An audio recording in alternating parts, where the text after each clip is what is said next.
Number 10. Dr. Doom. Some of you are already typing your comments claiming that Victor Von Doom is not a villain and is instead an anti-hero. I would disagree, saying that he's at best an anti-villain, but honestly if I didn't include him I'd be getting just as many comments complaining about his exclusion, so let's put him at the bottom and agree that Dr. Doom started out as a villain and has become more nuanced and difficult to peg down in the years since. Victor Von Doom was the child of Romani people living in Latveria. His mother was a sorceress, and after her and his father's passing, Victor began to study her books, teaching himself the dark arts. He also developed a keen scientific mind, which made him a legendary scientist and inventor at a very young age, and led to him being tracked down by the US military and offered further education in the States. It was here that he met Reed Richards, with whom he developed a lifelong rivalry. While still in school, he developed his infamous Doom bots and also built a functional time machine. He was disfigured in an accident that resulted in his expulsion,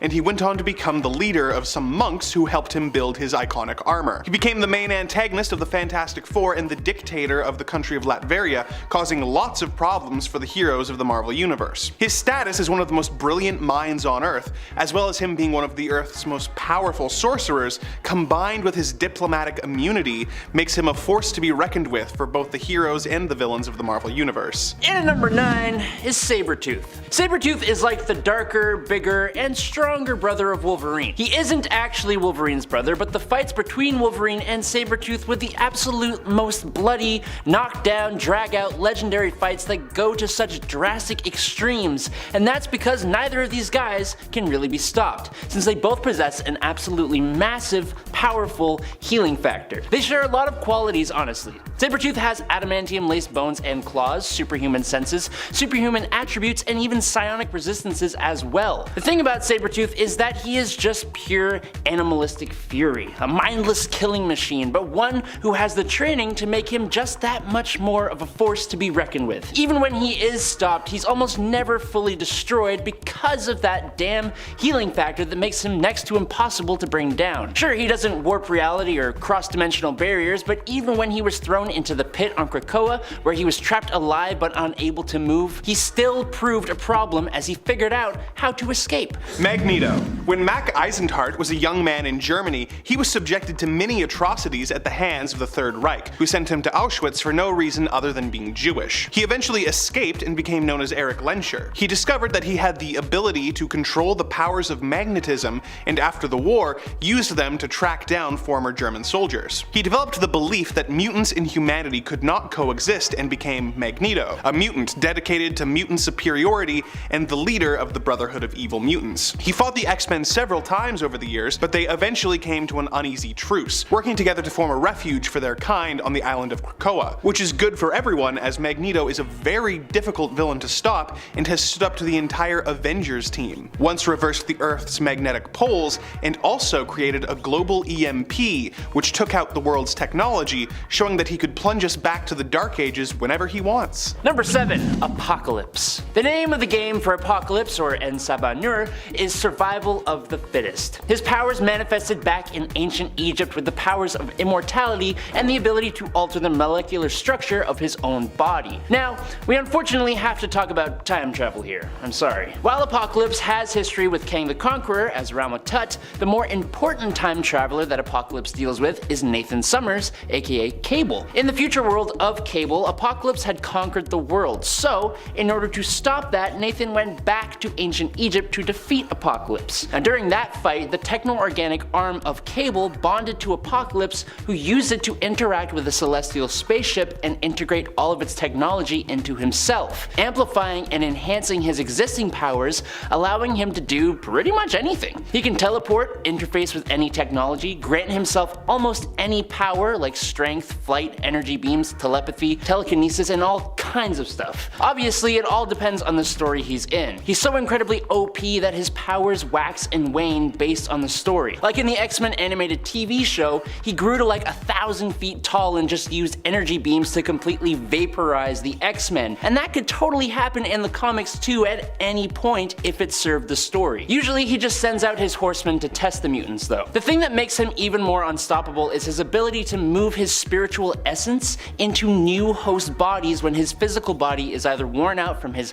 massive power or or destroyed in a fight. Number 6. The One Below All. In Marvel Comics, there is a character called the One Above All, who hasn't really been seen all too often, but is essentially the equivalent to God or the creator. We have gods like Odin and Zeus and Thor in Marvel Comics and the MCU, but this is a little bit different. The One Above All is like the god of everything, the supreme ruler of creation and compassion. It's even been represented as the writers of Marvel at one point, to give you an idea. So, the One Below All, as you can imagine, is the antithesis to this, the personification of destruction and hate. Another way of looking at it is that the One Below All is actually the One Above All's hulked out form, although that makes things a little bit more complex in some ways. The One Below All is trapped in the below place and manifests itself in reality through gamma and gamma mutates. Basically, this means that Hulk and the other gamma mutated beings have fractions of the One Below All's power and can be taken over by the One Below All for him to try and escape and destroy literally everything. In an alternate future, the One Below All actually does this, taking over Bruce Banner's body and using his power to devour the cosmic entity Eternity and eradicate all life in not only this version of the cosmos, but even going into the next iteration of the multiverse, ensuring that nothing in the universe will ever continue to be. Luckily, this is prevented in the Immortal Hulk story, but I'm telling you, go read it. Number 5. The Black Winter. You know, Galactus made this list, but why choose him when we can choose the bigger version of Galactus? Where Galactus consumes individual planets, the Black Winter devours entire realities. The Black Winter, the Star Plague, the Blightstorm, the Rot Blizzard, or the Fimbulwinter if you want, was the one who brought the end of the 6th iteration of the universe, leaving only Galen of the planet Ta, like we talked about before. When the Black Winter arrives in the Marvel Universe, this iteration of it, in the latest run of Thor, Galactus turns an All-Father Thor who possesses the Thor Force into his Herald of Thunder, granting him the power cosmic, and an attack from this Thor only stops the Black Winter for a total of 14 seconds. That's how powerful this multiversal entity is. Luckily, at this time, the Black Winter isn't here to destroy the universe. He is just here for his herald, Galactus. But luckily, Thor turns Galactus into a massive power cosmic explosion that destroys the Black Winter in his entirety, and it's incredibly awesome. Number 4. Thanos. Thanos, who made his debut in Iron Man number 55, February of 1973, has only one goal, and that goal is to conquer the galaxy. Sort of. If you are only familiar with his movie adaptation, then you may not know that comics Thanos is not really much of an altruistic dude. The Mad Titan doesn't seek to eliminate half of life in the known universe in order to create a better one. He simply wanted to impress a girl, but not in the same way you might think. Thanos has a thing for death. In fact, he fell in love with the Mistress Death, who is the physical embodiment of death in Marvel Comics. To prove his love to her, he was going to destroy all the life in the universe, and that's what led to him assembling the Infinity Stones and trying to wield the Cosmic Cube. He's really just a cosmic level serial unaliver. Thanos was born on Titan, a moon of Saturn, and is technically an Eternal, but he possessed a deviant gene which made him very different looking. He was bullied for this as a child, and as such, Thanos distances himself from the society, and he even starts dissecting animals. He has gone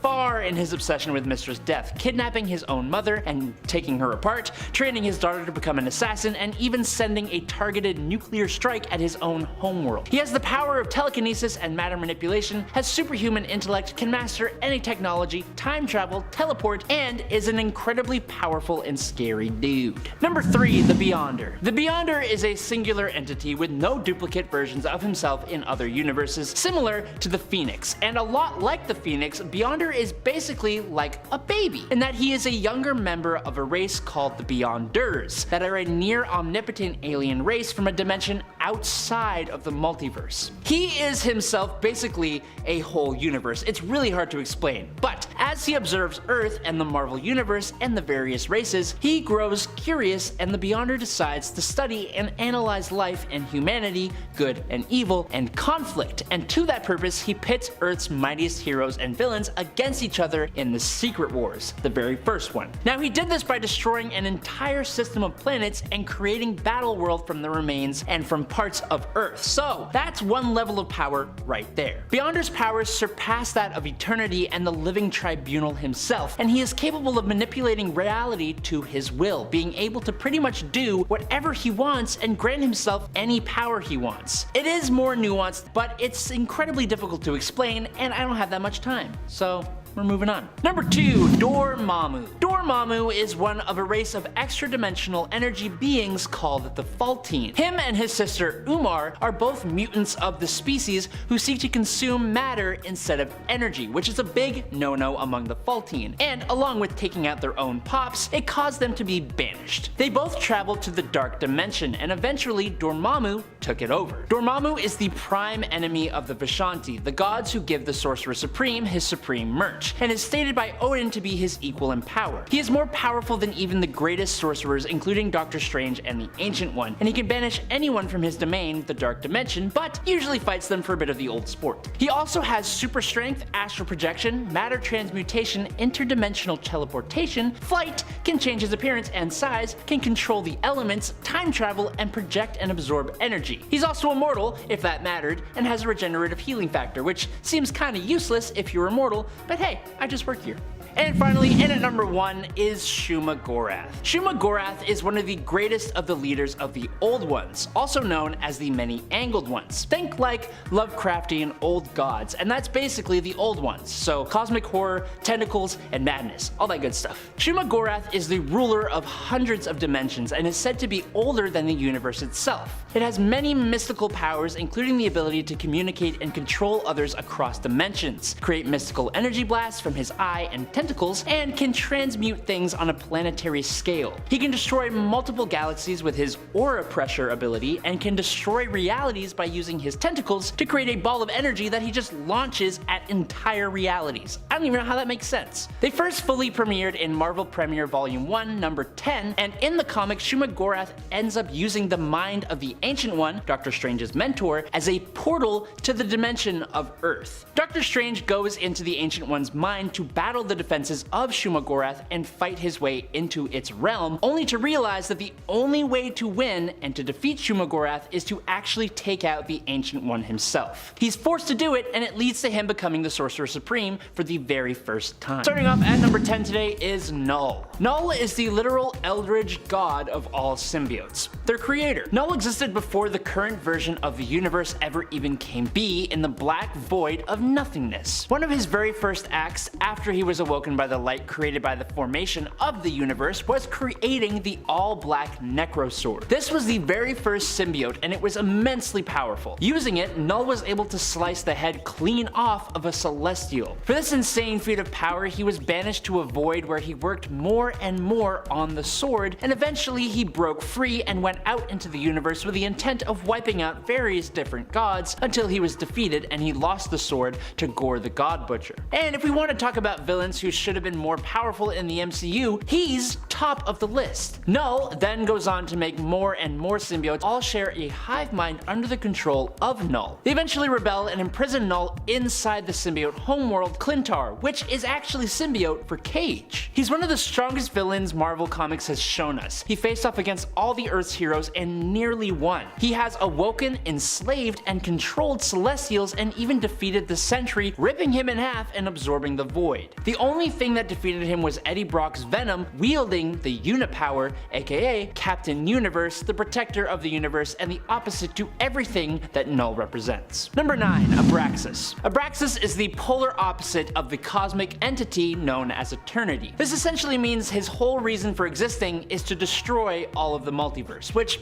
I'll be honest, there are a few different characters in Marvel who exist for that very reason. And funnily enough, a bunch of them are on this list. Abraxas is also tied to the incredibly unstoppable cosmic entity Galactus. Whenever Galactus would consume a planet, it would keep Abraxas in check. So, when Galactus was actually destroyed in a story called Galactus the Devourer, Abraxas was released and begins his path of ultimate destruction. As a cosmic entity, Abraxas' powers are essentially limitless, and his whole existence is kind of important to the universe, which means he can't really be taken out like a normal villain would be. So, the question of how he was defeated is kind of important. In In Fantastic Four number 48 to number 50, we learned of an incredibly powerful tool called the Ultimate Nullifier. It was used back then to threaten Galactus and stop him from destroying the Earth. Reed Richards ended up using the Ultimate Nullifier to essentially rewrite reality, remaking it so that Abraxas just never existed. Abraxas is so unstoppable that we essentially needed a Deus Ex Machina to defeat him. Number 8.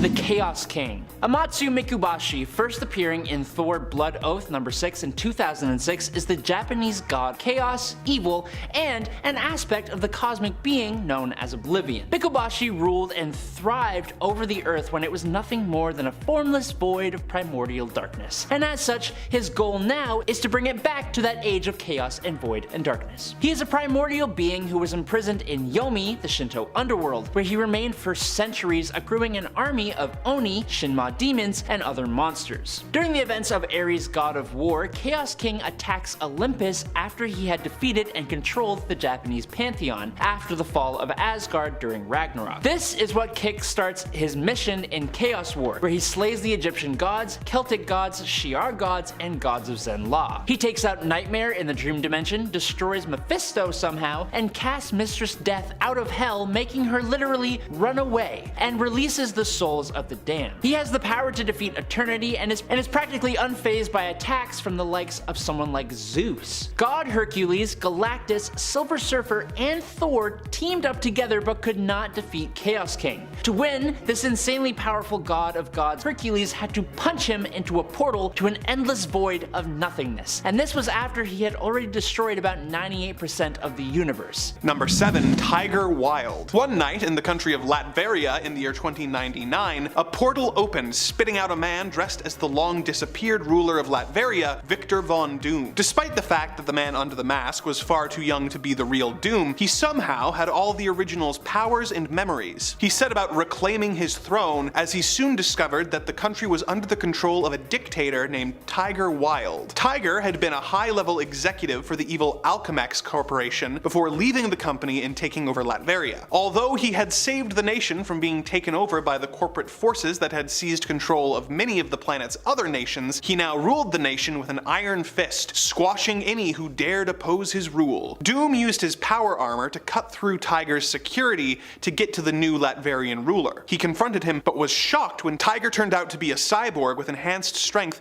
and the ability to redirect the energy in Doom's suit to overload him and take him out of commission. He removed Doom's mask, seeing that this man who seemed to have all of Doom's memories was not disfigured. He took the opportunity to make the new Doom more historically accurate before having him sent away. It was only through the help of Wild's tarot reader, Fortune, that Doom was able to survive, upgrade his equipment, and eventually overthrow Wild. There are other 2099 villains more powerful than Tiger Wild, but the fact that he was able to take over a country and defeat Dr. Doom in combat makes him worth mentioning. By the way, Doom isn't on this list as he doesn't really do anything too villainous in the 2099 timeline. Number 6. The Phoenix Force. Now it's important to say the Phoenix Force is not a villain, technically. It is a cosmic entity representing all life in the Omniverse. The Phoenix Force will exist as long as there is, was, or will be life. If the Phoenix Force were to be destroyed, if that were even possible, all life would follow after it, as well as the ability for life to have begun in the first place. The Phoenix Force is just a force of nature, but it has been used as a darker force of power in the past. For example, when it inhabited Jean Grey during the Dark Phoenix Saga. It was at this time the entity was a villain, using Jean's insane levels of psychic power, which it then amplified to godlike levels. With this entity inhabiting her body, Jean and the Phoenix destroyed an entire solar system and attacked her fellow X-Men.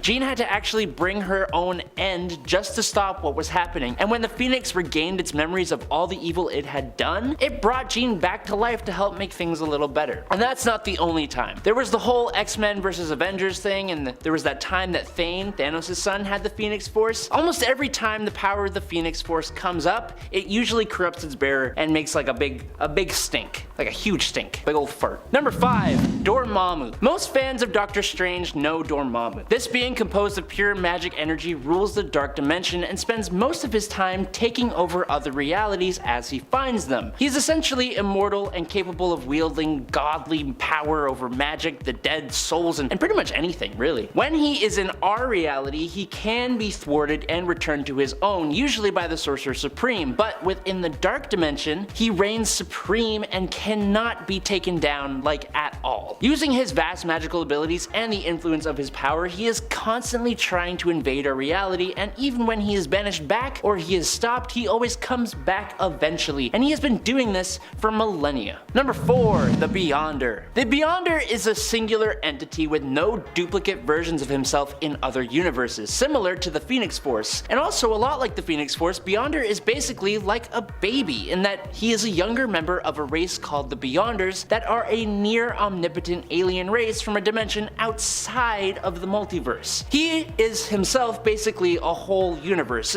It's really hard to explain, but as he observes Earth and the Marvel Universe and the various races, he gets a little curious, and the Beyonder decides to study and analyze life and humanity, good and evil and conflict, and to that purpose he pits Earth's mightiest heroes and villains against each other in the Secret Wars. Now, he did this by destroying an entire system of planets and creating Battleworld from the remains and from parts of Earth, so that's one level of power right there. Beyonder's powers surpass that of Eternity and the Living Tribunal, but that has been retconned recently. And he is capable of manipulating reality to his will, being able to pretty much do whatever he wants and then grant himself any power he wants. It was actually a huge treat though last year in the Defenders Beyond story when we learned that the Beyonder and his race were actually still in existence, and he was now an adult existing with the rest of the adult Beyonders outside of the multiverse and being all levels of wildly insanely powerful. There's a lot I skimmed over here to make it less confusing, but you should just go read all the Secret Wars if you want to see how crazy these beings actually are. Number 3, Sidorak. Sidorak, also known as the Destroyer, is an incredibly powerful extra-dimensional being who was worshipped as a god and as a demon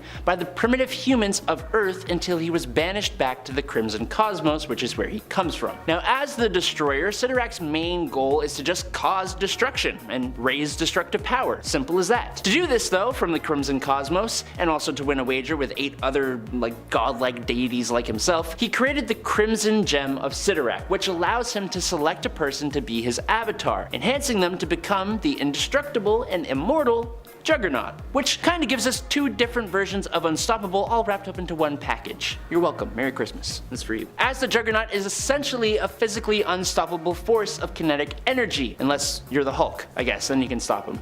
I don't know why. Anyways, Sidorak is such a powerful and unstoppable godlike entity that you will even hear magic users invoking his name to cast some of their strongest spells. For example, the Crimson Bands of Sidorak. Number 2, the Chaos King. While he is relatively obscure, he is nothing to scoff at. Amatsu Mikobashi, first appearing in Thor Blood Oath number 6 in 2006, was mistaken as the Japanese god of chaos and evil, but in actuality, he was an aspect of the cosmic being Oblivion. Now, Mikobashi ruled and thrived over the earth when it was nothing more than a formless void of primordial darkness. And as such, his goal now is to put an end to creation and bring about a new age of chaos and void and darkness. He is a primordial being who was imprisoned in Yomi, which is the Shinto underworld, which is where he remained for centuries, accruing an army of Oni, which is Shinma demons, and other monsters. Now, during the events of Ares, god of war, Chaos King attacks Olympus after he defeated and controlled the Japanese pantheon of gods, and after the fall of Asgard during Ragnarok. This is what kind of kickstarts his mission in Chaos War, where he slays the Egyptian gods, Celtic gods, Shi'ar gods, gods of Zen law. He takes out Nightmare in the dream dimension, destroys Mephisto, and casts Mistress Death out of hell,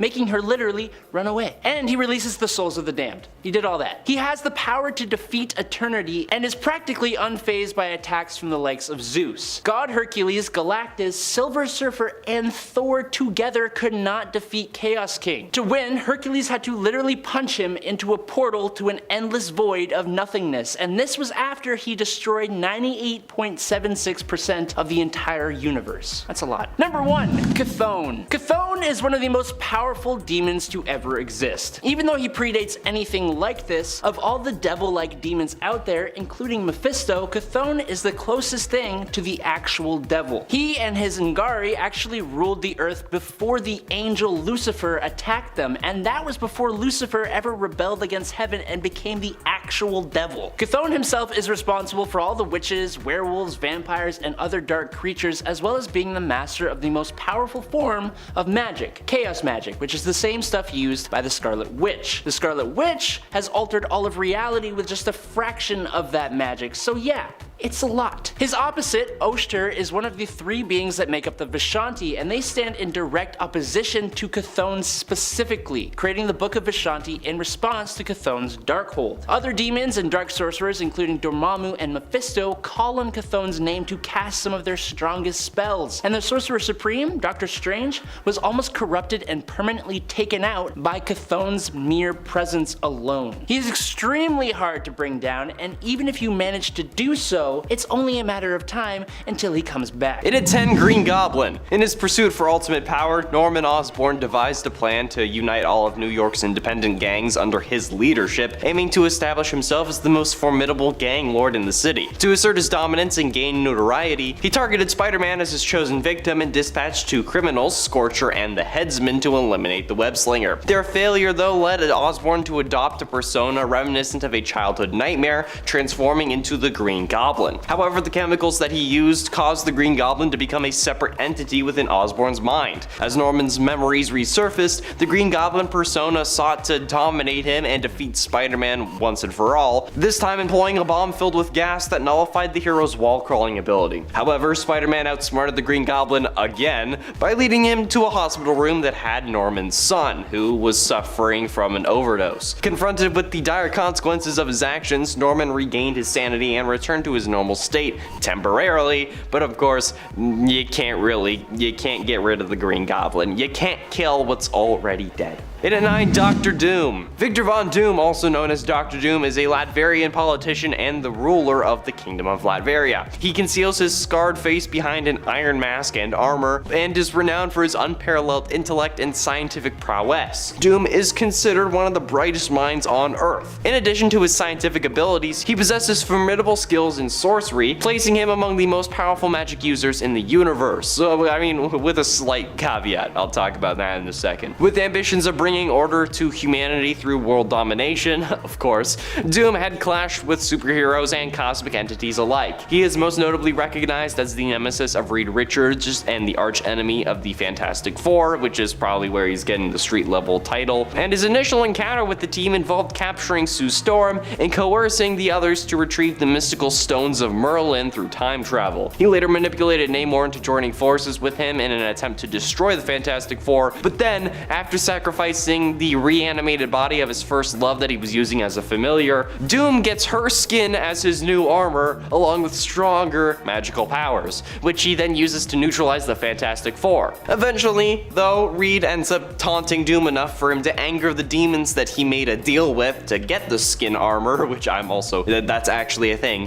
He was wearing the skin of his dead lover as armor, and as a consequence of angering those demons, Doom is taken to hell. This is not even a joke. This was an actual story, okay? And you all thought that Iron Man Jr. in the MCU was a weird storyline. Okay, at least Peter didn't have to go to hell. Speaking of Spider-Man, in at 8, Mysterio. From a young age, Quentin Beck developed a passion for movies and special effects, fostering a close bond with his cousin Maguire Beck. Quentin's father may not have been successful, but Maguire's father supported Quentin's interests by giving him his first movie camera. With this camera, Quentin began making his own home movies and honing his skills in stop-motion special effects. As he grew older, Quentin became both an accomplished special effects expert and a skilled stuntsman. However, he grew frustrated with the lack of recognition that he was getting for his work. Desperate for fame, Quentin found inspiration when a co-worker jokingly suggested that he use his expertise in special effects to become a costumed villain and take down Spider-Man. The suggestion sparked an idea in Quentin's mind, pushing him down the path of becoming an infamous villain that he had always wanted to be. I have him on this list mostly because I wanted to be a special effects artist. I used to do stop motion videos. I got a camera and I started been making really bad effect videos. This is basically me, except my name is not Quentin Beck, and I'm also not currently a supervillain, although I am probably going through my origin story right now. And at 7, Kingpin. The early life of the Kingpin, Wilson Fisk, remains shrouded in mystery. He's described himself as an unpopular and overweight child who later dedicated himself to bodybuilding, but that's yet to be really solidly confirmed. Growing up in poverty though, Fisk claims that his father was an addict, and that he committed his first kill at the age of 12. Fisk was driven to excel in everything that he pursued, believing that physical strength was crucial for gaining power in the criminal underworld. He extensively trained in various forms of combat and bodybuilding, focusing on sumo wrestling, and his interest in these things would shape other aspects of his life. Despite limited formal education, Fisk became self-taught, miraculously consuming books on various subjects with a particular fascination for political science. Recognizing the significance of intelligence, Fisk realized that using political techniques could help him organize and lead a criminal enterprise. And by the age of 15, his adeptness at administration and organization earned him the moniker Kingpin of Crime, where at 15, I was trying to remember where I put my phone, for God's sakes. I would not be able to be organized, let alone run a criminal empire, which is why I'm on YouTube and not Wall Street. Ha! Number 6, Namor. Namor was introduced in the 610 universe in Ultimate Fantastic Four number 24, when the Four were helping Mary Storm with her discovery of Atlantis, and they found a sarcophagus which contained Namor. The translation of the Atlantean language said that Namor was king of Atlantis before it was destroyed. However, they soon discovered that this Namor was much less noble than his 616 counterpart. A revised translation revealed that he had not been entombed, he had been imprisoned, and that he was not a king, but the most dangerous supercriminal in all of Atlantean history. He tried to seduce Sue Storm, but was rejected. He didn't take this well and went on a rampage. He went toe-to-toe with the Thing, withstood the full force of the Human Torch's power, stretched Mr. Fantastic almost to the breaking point, and smashed through Sue's force fields. He defeated the team and held the city hostage with a tsunami, threatening to destroy the city unless Sue gave him a kiss. She complied and Namor departed. In subsequent appearances, he has been a bit more chill and did lose some fights, but that debut says it all. Number 5, Magneto. Ultimate Magneto has all the powers that the original does, but none of his mercy. He doesn't just view mutants as superior to humans, he views humans as insects. In one of his most amazing moments, he stormed Washington with sentinels that he had reprogrammed and dragged the president naked onto the White House lawn to kill him. The only reason that he was stopped by the X-Men was because his own son, Quicksilver, saw that things had gone too far and betrayed his father, removing his helmet with his super speed. In his biggest plot, he actually proved how much of a nearly unstoppable force he could really be. In Ultimatum, Magneto had been driven mad at the loss of his children, and he decided that rather than destroying humanity in order to make the world safe from mutants, he's just gonna kill everyone. He uses a doomsday device and his powers to shift the world off of its axis, causing disasters all over the globe. Much of Europe, including all of Latveria, is frozen under a layer of ice, and New York is hit by a massive tidal wave. Millions of people all over the world die in the attack. He plans on using the plan again to decimate the rest of the world, but all of the heroes left in the world team up to stop him, and Cyclops ends up killing him. But the fact that he got as far into his plan as he did, and that it took literally every hero in the world working together to stop him, is pretty impressive. Number 4, Apocalypse. So the 1610 version of Apocalypse is one of the most changed versions of a classic villain. This universe's Mr. Sinister was a scientist who had a psychotic break and believed himself to be working at the behest of Apocalypse. He made Mr. Sinister track down and kill several mutants, believing that it would cause his master to manifest on Earth. When he had completed his task, Sinister floated into the air and was transformed into Apocalypse. The X-Men attacked him but didn't count on his ability to take their mutant powers away. He tore off Wolverine's arm and battled both the X-Men and the Morlocks, and used his powers to make the two groups fight each other against their will. He then fought a group of S.H.I.E.L.D. agents and the Fantastic Four, who couldn't hurt him in the slightest. Professor X then attacked with his mental powers, but Apocalypse was somehow able to resist and overpower the Professor. It would have been curtains for Charles, but Jean Grey unleashed the Phoenix Force and destroyed the villain. So, he was able to take on the combined forces of the Morlocks, S.H.I.E.L.D., the X-Men, and the Fantastic Four, and the only force powerful enough to cause him any trouble at all was the Phoenix Force, which, by the way, is much less villainous in the Ultimate Universe. Number 3. The Hulk. In the mainline Marvel Universe, the Hulk is a misunderstood creature who will go on rampages, but goes out of his way to protect innocent people, and ultimately does more good than harm. The Ultimate Hulk is a bit different. In this universe, Bruce Banner grew up hating his scrawny body, and was working to develop a new version of the Super Soldier Serum, which he tested on himself, transforming him into the Hulk. This Hulk causes a lot more collateral damage than his 616 version, routinely causing hundreds of deaths when rampaging through cities. He is also known for eating people that he doesn't like. He did a few heroic acts, but on the whole, he has done a lot more harm with his frequent rampages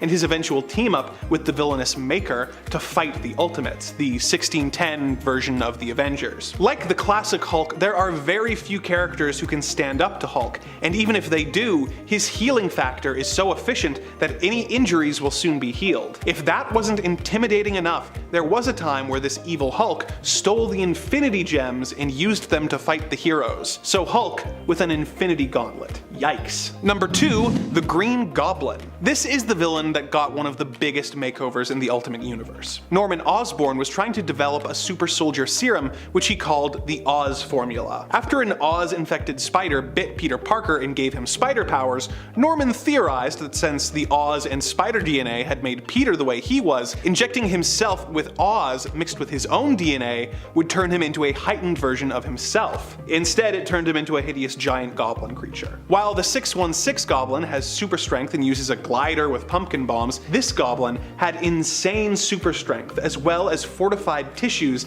that made him very difficult to hurt. He had a powerful healing factor and could launch fiery bolts of energy from his hands. True, Spider-Man would often foil his plans and he was presumed dead several times, but his real ace in the hole is that the Oz formula made him immortal, so he would always return to life. So, even if you could stop him, it would never be long before he returned for revenge. Number 1. The Maker. Reed Richards is often called the smartest man alive in the Marvel Universe, and alongside the Fantastic Four, is one of Earth's greatest heroes. His ego has often led to him making some questionable decisions, but he has been instrumental in saving the Earth from several threats, including Galactus and the Skrull. Despite his heroics, we did witness a spectacular fall from grace for Reed in the Ultimate Comics universe, where the combined stress of the Fantastic Four breaking up and Sue Storm rejecting his marriage proposal caused Reed to snap and blow up his childhood home to fake his death, killing his family in the process. He went on to use aliens under his control to attack the heroes. He was eventually defeated and disfigured by the Human Torch and flung into the negative zone. But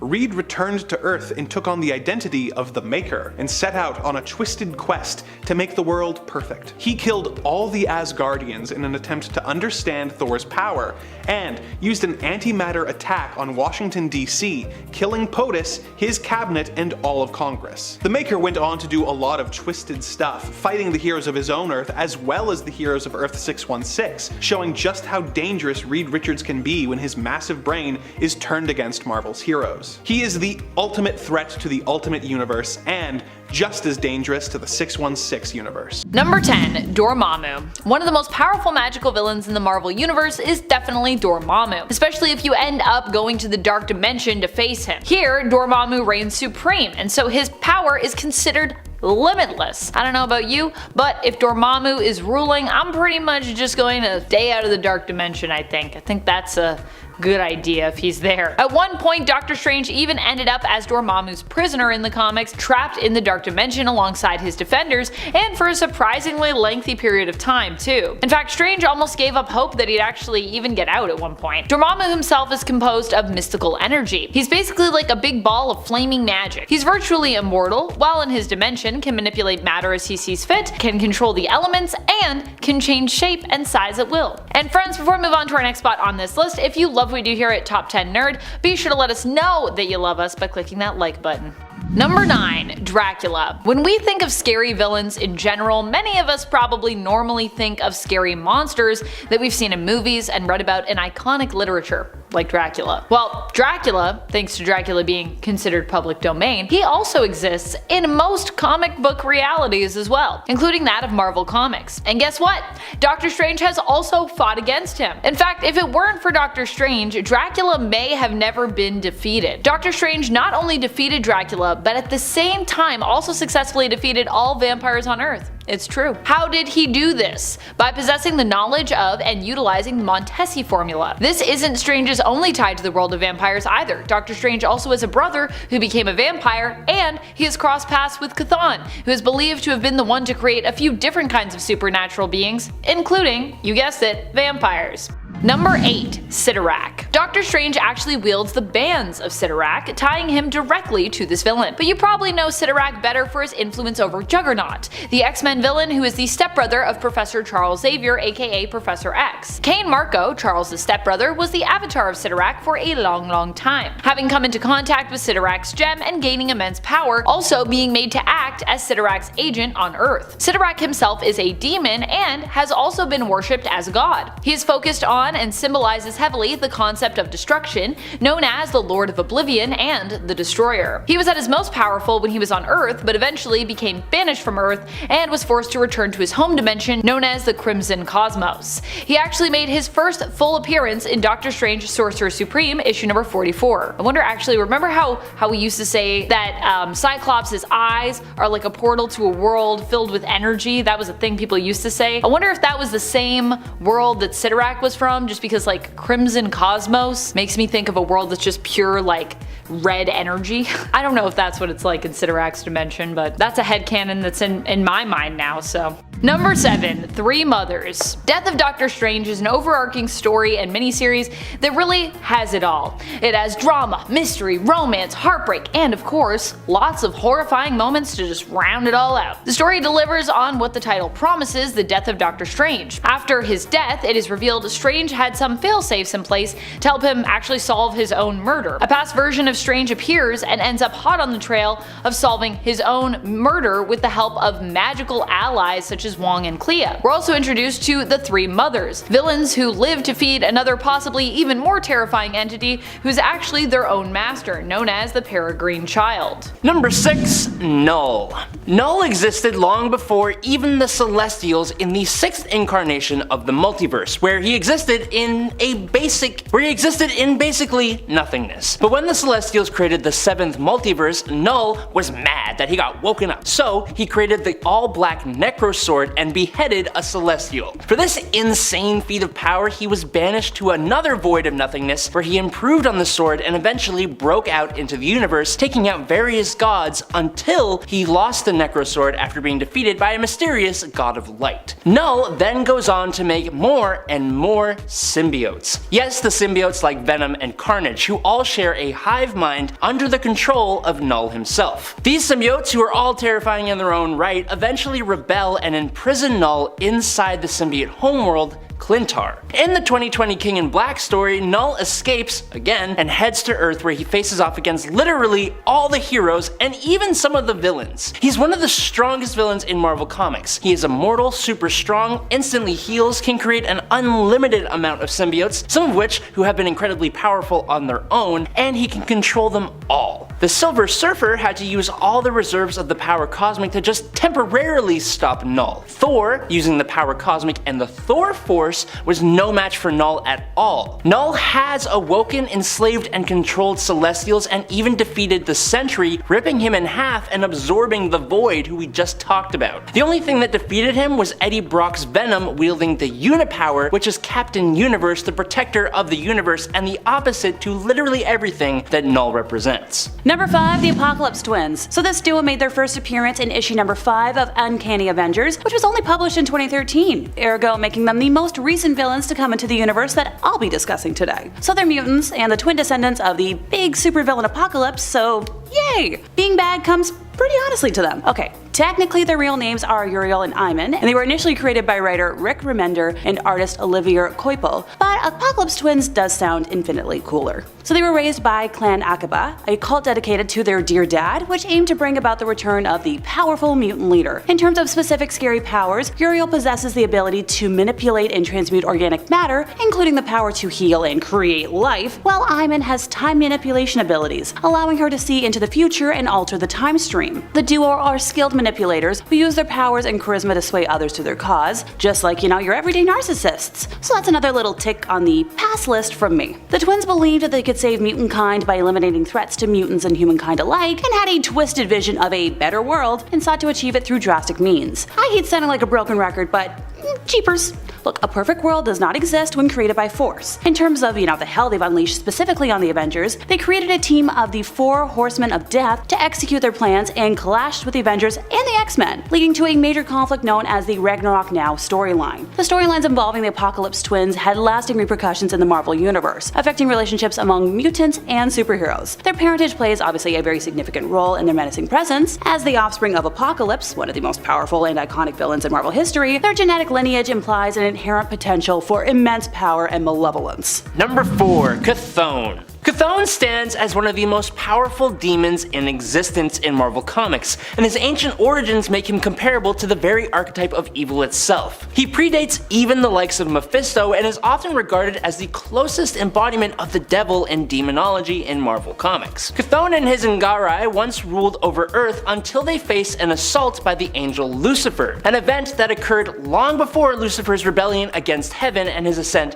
to rule over hell as the devil. Chthon's influence extends to the very roots of dark supernatural entities, including witches, werewolves, and vampires. He holds dominion over the most potent form of magic, known as chaos magic, the same mystical force harnessed by the Scarlet Witch herself. To put this into perspective, Scarlet Witch has reshaped the whole of reality with just a fraction of Chthon's power. His counterpart, Oshter, is one of the essential components of the Vishanti, which is a triumvirate that actively opposes Chthon and supplies Doctor Strange with his power. In response to Chthon's malevolent dark hold, they created the Book of Vishanti, a beacon of light against the Book of Darkness. Even powerful beings such as Dormammu and Mephisto invoke Chthon's name when casting their most formidable spells. Chthon's presence alone nearly corrupted and permanently incapacitated the Sorcerer Supreme, Doctor Strange. Defeating him is an arduous task, and even when achieved, it often results in his banishment back to his personal dimension, the other realm, where he's basically untouchable. Number 3, Korvac. So Michael Korvac, commonly known as Korvac, first appeared in issue number 3 of Giant-Sized Defenders back in 1975. Created by writer Steve Gerber and artist Jim Starlin, Korvac is quite the complex character with a unique and powerful storyline. He started as an ordinary human computer technician, but underwent a transformation after encountering the Badoon, an alien race. This transformation granted him incredible powers, including, energy manipulation, telekinesis, and matter transmutation, making him pretty near godlike in terms of abilities. Yikes! Korvac possesses nearly limitless powers, including, once again, the ability to manipulate reality itself. He's also not only physically powerful, but incredibly intelligent. Driven by a desire for order and perfection, he embarked on a quest to reshape the universe according to his own vision. While his motives weren't purely evil, the way he pursued them brought him into conflict with the Avengers, ergo how he earned a spot on our list today. One of his most notable storylines, which was the Korvac Saga, is a pivotal moment in Marvel Comics history, since it challenged the Avengers on multiple levels, both morally and physically, and had pretty far-reaching consequences. Once again, Korvac's godlike powers, intelligence, and the existential threats he posed to the entire universe made him a pretty memorable villain. His character is a great example of how complexity and moral ambiguity can add depth to a supervillain, making him more than just, a one-dimensional antagonist. Number 2, Carnage. The red symbiotes always seem to be the worst of the worst, and the one that would be born from Venom himself seems to be the worst of the worst of the worst of the worst. When Eddie Brock was briefly detached from the Venom symbiote, he was imprisoned, and his cellmate was none other than Cletus Cassidy, a psychotic killer serving 11 consecutive life sentences in Rikers Island. When Venom showed up and bust Eddie out of prison, it produced its first offspring as a result of Thanos seeking the Infinity Gems out in space. I don't know how those two connect, but that's just what happened. This offspring would be Carnage, and it was left in the cell when Venom and Eddie escaped, bonding with Cletus Cassidy through a wound in his hand. Meaning, the bond they formed was on a blood level, and it would be nearly impossible to break that. Despite that, there have been other characters that have taken on the symbiote. Norman Osborn was a notable one when he became the Red Goblin and was absolutely terrifying. And then I would be silly to not mention that the Grendel Dragon symbiote had part of itself merge with Carnage to create an incredibly terrifying version of the symbiote known as Dark Carnage that absolutely put up a hell of a fight against Venom and others. Now, Carnage is back yet again, and he is reaching a level of power that puts him on the cosmic map as he is constantly upgrading himself with all kinds of tech and magic to be able to face Eddie Brock, who has become the King in Black of the symbiote race. Number 1. Thanos. Created by writer and artist Jim Starlin, Thanos made his first appearance in Iron Man issue number 55 back in 1973. He's known for his distinctive appearance and is a towering purple-skinned alien with a heavily muscled physique and deep-set glowing eyes. Yeah, that makes sense. Thanos is obsessed with the concept of death and seeks to impress Mistress Death, a personification of death in the Marvel Universe, and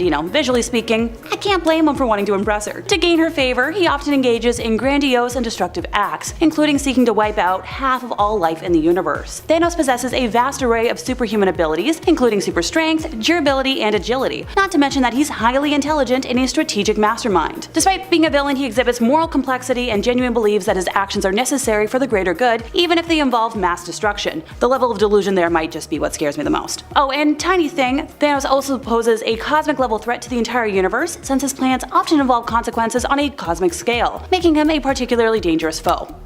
Nope. Coming in at number 10 today is Lord Mar-Vell. Mar-Vell of the Kree was Marvel Comics' original Captain Marvel, and he was also the first Marvel superhero to permanently pass away when he succumbed to cancer in 1982's The Death of Captain Marvel. The character has reappeared as visions or in flashbacks and obviously in alternate realities, but the one we will focus on today is Mar-Vell of the Cancerverse. It's just a really cool and creative idea. Basically, on his infamous deathbed, the many angled ones contact and corrupt the dying Mar-Vell, granting him new powers which he used to transmute the other heroes, and with Marvel as their lord, they took down the Avatar of Death itself, which in turn completely destroyed Death, allowing the many angled ones to invade their reality. Number 9. Ultron. Ultron was created by writer Roy Thomas and artist John Buscema, and made his first appearance in Avengers issue number 54 back in 1968. He's an advanced AI with a highly intelligent and malevolent personality, initially created by Dr. Henry Pym, the original Ant-Man. As a peacekeeping robot, Ultron eventually gained sentience and became obsessed with the idea of eliminating humanity, viewing it as the root cause of conflict and suffering in the entire world. He possesses superhuman strength, an incredibly high level of intelligence,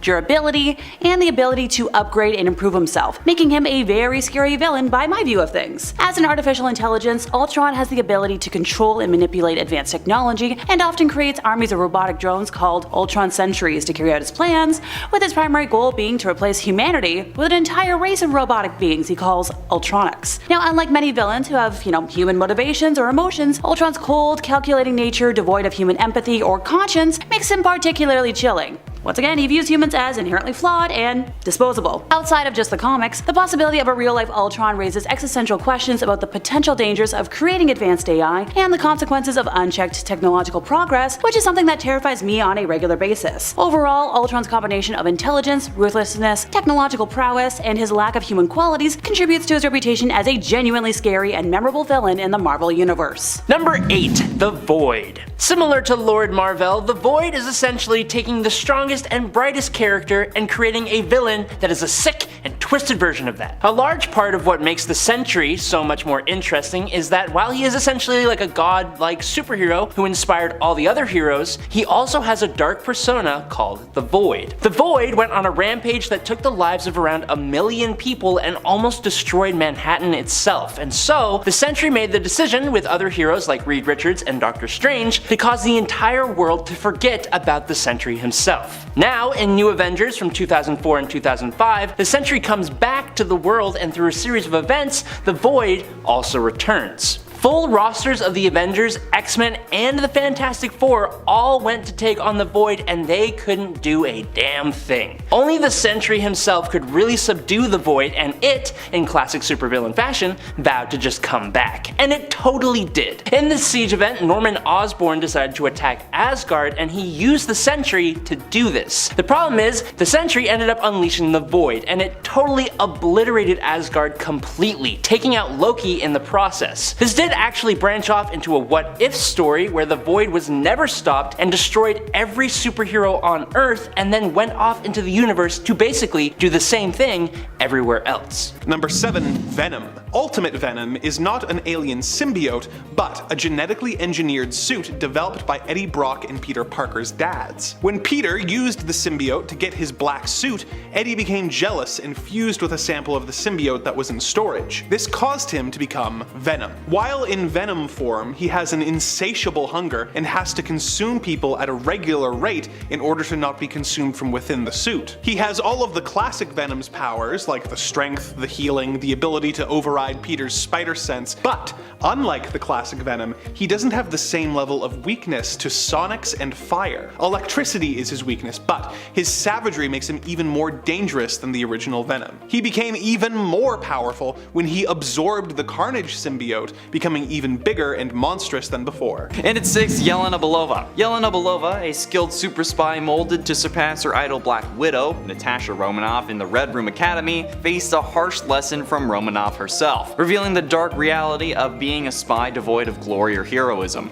This experience led Belova to break away from her masters and forge her own path, and initially while working as a corrupt SHIELD agent, Belova suffered grave injuries in the Savage Land and was transformed into a super adaptoid by AIM, in return for attacking the Avengers. That's where the whole evil thing comes in. That's where she's the villain. She remained involved with AIM after this, even serving as the Minister of State in Barbuda. Ultimately, Belova met her demise in a conflict between AIM and SHIELD's Avengers, but the Red Room, known for cloning its prominent agents like Romanoff and Belova, had their operations disrupted by Romanoff, but still managed to fully restore Belova to life through a clone infused with her memories. I don't know how they got her memories if she was dead, but that's aside the point. I'm not going to question it, it's comics. So reclaiming control over her life, Belova then became an ally to Romanoff and the Avengers, adopting the persona of a White Widow and taking on the responsibility of training young female spies to empower them with self-defense. So I guess like the White Room,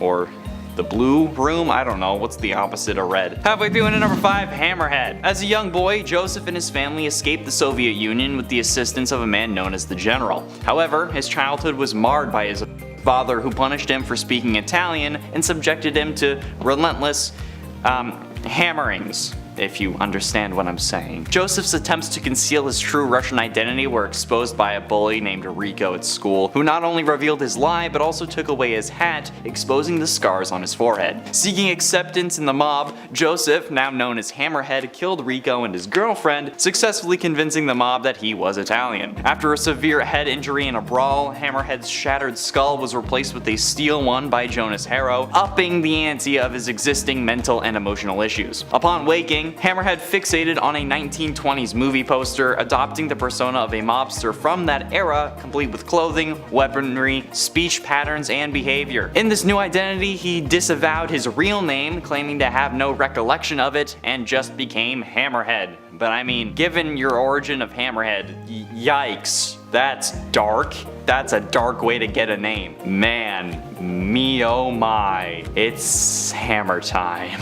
In at 4, Punisher. He's known for his violent methods and his high-tech weapons, including his battle van. It's Frank Castle. He works with Chip, who monitors him through a computer, and his iconic symbol is a large white skull in the middle of his chest. Punisher went to New York City thinking that Spider-Man was behind a string of attacks at Empire State University, in the 90s animated series at least, which is my favorite version. Later he would be convinced of this when Spider-Man mutated into Man-Spider. He was later captured and taken to a parked garage at the World Trade Center by Kraven the Hunter and Mariah Crawford. With their powers combined, they cured Spider-Man and actually returned him to being Spider-Man. Punisher later returned and thought that Peter Parker was the Green Goblin and that he had kidnapped Mary Jane Watson, but that wasn't the case, obviously. And then he captured Harry Osborn, but wanted to know what Peter knew about Mary Jane's disappearance, but ironically he knew about it, but he couldn't because he was Spider-Man and not the Green Goblin, but yeah. Then Mary Jane's clone appears and Punisher lets Peter go. So yeah, it was a whole whirlwind,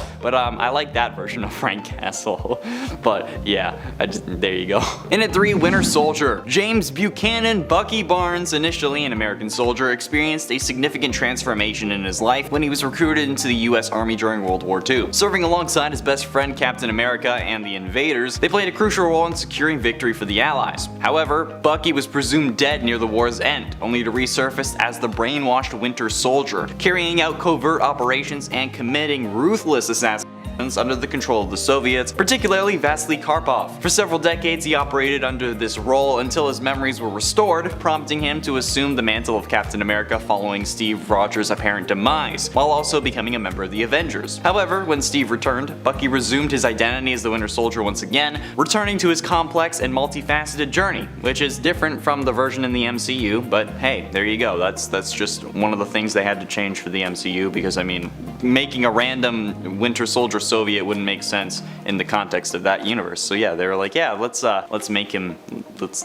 Hydra. Penultimately, in number 2, Venom. Again, someone else that I don't think should be street level, but here we go. During the rule of the Dark Elder God Null, the origins of the symbiote that would later become known as Venom remain largely obscured. Its history prior to arriving on Battleworld is muddled, as its memories have been repeatedly erased, modified, and tampered with, but some sources suggest that it may be the first symbiote created by Null, while others claim it to be the 998th in its lineage. Cast out by its kind for defying Null's commands, the symbiote was found by Kree explorers who bonded it with a soldier named Tel-Kar. They harnessed its shape-shifting abilities to infiltrate the Skull Armada, but Tel-Kar eventually severed their connection and wiped the symbiote's memories to protect it from capture. After parting ways during a crash landing, the symbiote later bonded with an unnamed alien who used it to commit genocide against their own species, fueling the symbiote's addiction to rage. At some point, an arms dealer claimed to have captured the symbiote and enhanced its aggression and bloodlust through chemical alterations, although the symbiote itself has no recollection of these events. Then it later bonds to Spider-Man, and then you all know the rest. But yeah, I like the symbiotes. Venom is pretty dope. But again, he's literally from space. I don't know how he's a street level villain, but I guess most of his antics revolve around just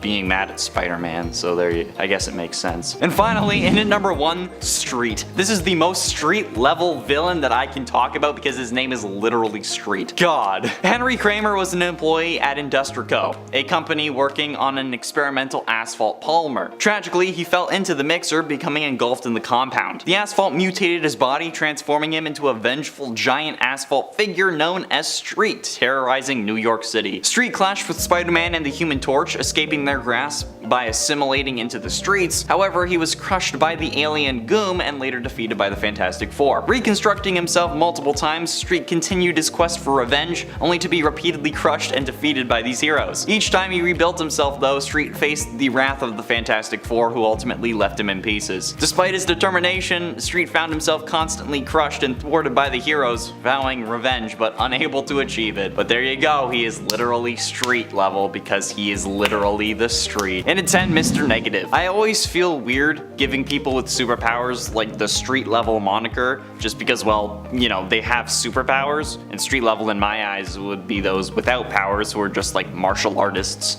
like Green Arrow, Batman, Daredevil, since his power is just more advanced Superman glasses. But I think that like street level villains are actually, at least for Marvel standards are based on their intentions, not their abilities, because Spider-Man has to hold back his strength when fighting, but he still fights the street crime of New York. And that's where Mr. Negative comes from. At the outset of his rise, Martin Lee, also known as Mr. Negative, seized control of the White Dragons gang and absorbed the Snakeheads into his organization. Despite portraying himself as a benevolent philanthropist running the Feast Soup Kitchen where May Parker volunteers, Martin Lee concealed his true identity as the Chinatown crime lord Mr. Negative. Despite his criminal activities, Lee maintained a facade of kindness and generosity. Spider-Man first encountered Mr. Negative when he sought to dominate New York's criminal underground by eliminating members of the Carnelli and Maggia crime families using a bioweapon known as Devil's Breath, which is like the whole plot of Spider-Man PS4, which is still a great game that came out on my birthday, so hell yeah. 10 out of 10, do recommend. In at 9, Bullseye. Bullseye is a mysterious mercenary who shrouds his past in uncertainty. During an interrogation in a high security prison, he revealed some details about his early life, including an incident where his brother supposedly tried to kill their father by setting their house on fire. However, Bullseye's escape following this revelation and his taunting of the interrogators does cast doubt on the actual authenticity of those words. He admitted that he had lied, confessing that he was the one who set the house on fire, not his brother, but in another account of his childhood, he recounted a chilling act of violence where his father was drunk and unconscious. Bullseye painted a bullseye on his forehead and then shot him, which kind of gives him his whole thing later, which is kind of messed up. Actually, it's incredibly messed up. But yeah, there's conflicting stories and dark actions on either side, but yeah, he's Daredevil's villain, and he's just the dude who has good aim. I'm pretty sure. I don't think he has any superpowers. I could be wrong, but yeah, that's Bullseye for you. Whose name is also Lester, which is just. I get why he goes by Bullseye. When I hear Lester, I think the dude from GTA 5. And that is not a scary dude. In at 8, Typhoid Mary. Mary's traumatic experiences led to the emergence of her second persona. Endowed with latent mutant abilities encompassing mind control, telepathy, and pyrokinesis. Subsequently, she found herself confined in a mental institution, diagnosed with dissociative identity disorder. While the true origin of her powers remains a mystery, as a child, Mary exhibited a sweet and cooperative nature, but suffered from illness and epilepsy, unaware of her contrasting alter ego, Typhoid, named after her constant fever. Typhoid eventually escaped the facility, taking Mary along because, you know, they're one person, and she embarked on an acting career that soared to fame before abruptly vanishing, believed to be caused by Typhoid's actions, which derailed her success. During her time as an actress, she encountered Matt Murdock prior to his transformation into Daredevil. When he targeted a criminal in the brothel where Mary worked, operating under the employ of Kingpin, she frequently clashed with Daredevil and formed a complex romantic relationship with Matt Murdock, which is just a whole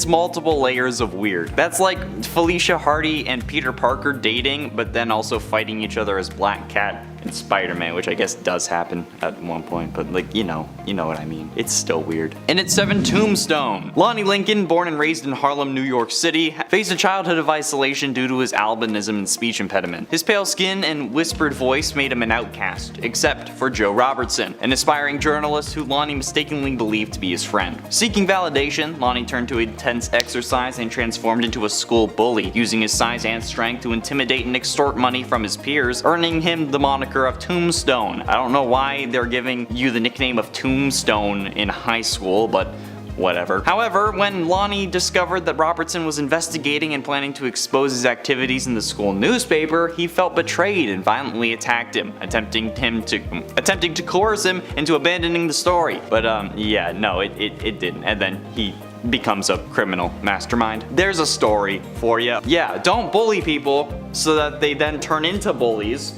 and then become criminal masterminds who are like, you really can't punch. Otherwise, you'll break your hand unless you're Spider-Man. And at 6, Rhino. Alexei, also known as Rhino, possesses a powerful armor that permanently was fused with his body. Resembling the hide of a rhinoceros, the scientists Igor and Gregory designed the armor based on a rhino's evolutionary traits for armored assault. Rhino's initial mission was to kidnap astronaut John Jameson, but he later turned on his employers and embarked on his own agenda. Spider-Man realized that Rhino had limitations in changing direction once he started charging charging and exploited his lack of intelligence. Using his technical skills and agility, Spider-Man could defeat Rhino on various occasions, but sent him to a specialized correctional hospital where he was kept heavily sedated. Eventually, he ends up like getting the skin dissolved, I'm pretty sure. Then he ends up getting the robot one that we also see in the Spider-Man PS4 game, and then in Miles Morales. But like,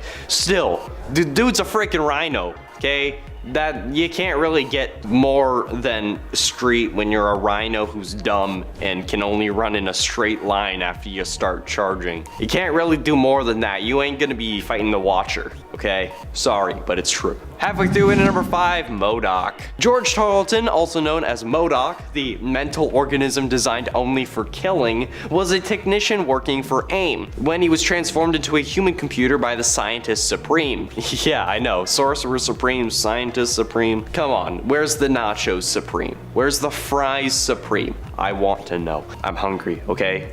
I haven't had breakfast today. Relax. His brain was enlarged to grant him superhuman intellect, but his frail body couldn't handle the massive cranium, leading him to be confined to a life support unit called the Doomsday Chair. This process also bestowed him with psychic powers, fueling his ambition and ego. MODOK seized control of AIM and clashed with Captain America when he attempted to rescue Sharon Carter, and in the ensuing battle, AIM turned against MODOK and they all tried to escape. He initiated a self-destruct sequence, leaving them with only moments to escape the impending explosion, but a bigger brain doesn't mean that you're smarter. That's not how that works. If your brain gets bigger, you should see a doctor, okay? That's like an aneurysm or a tumor or something. Intelligence isn't the size of your brain.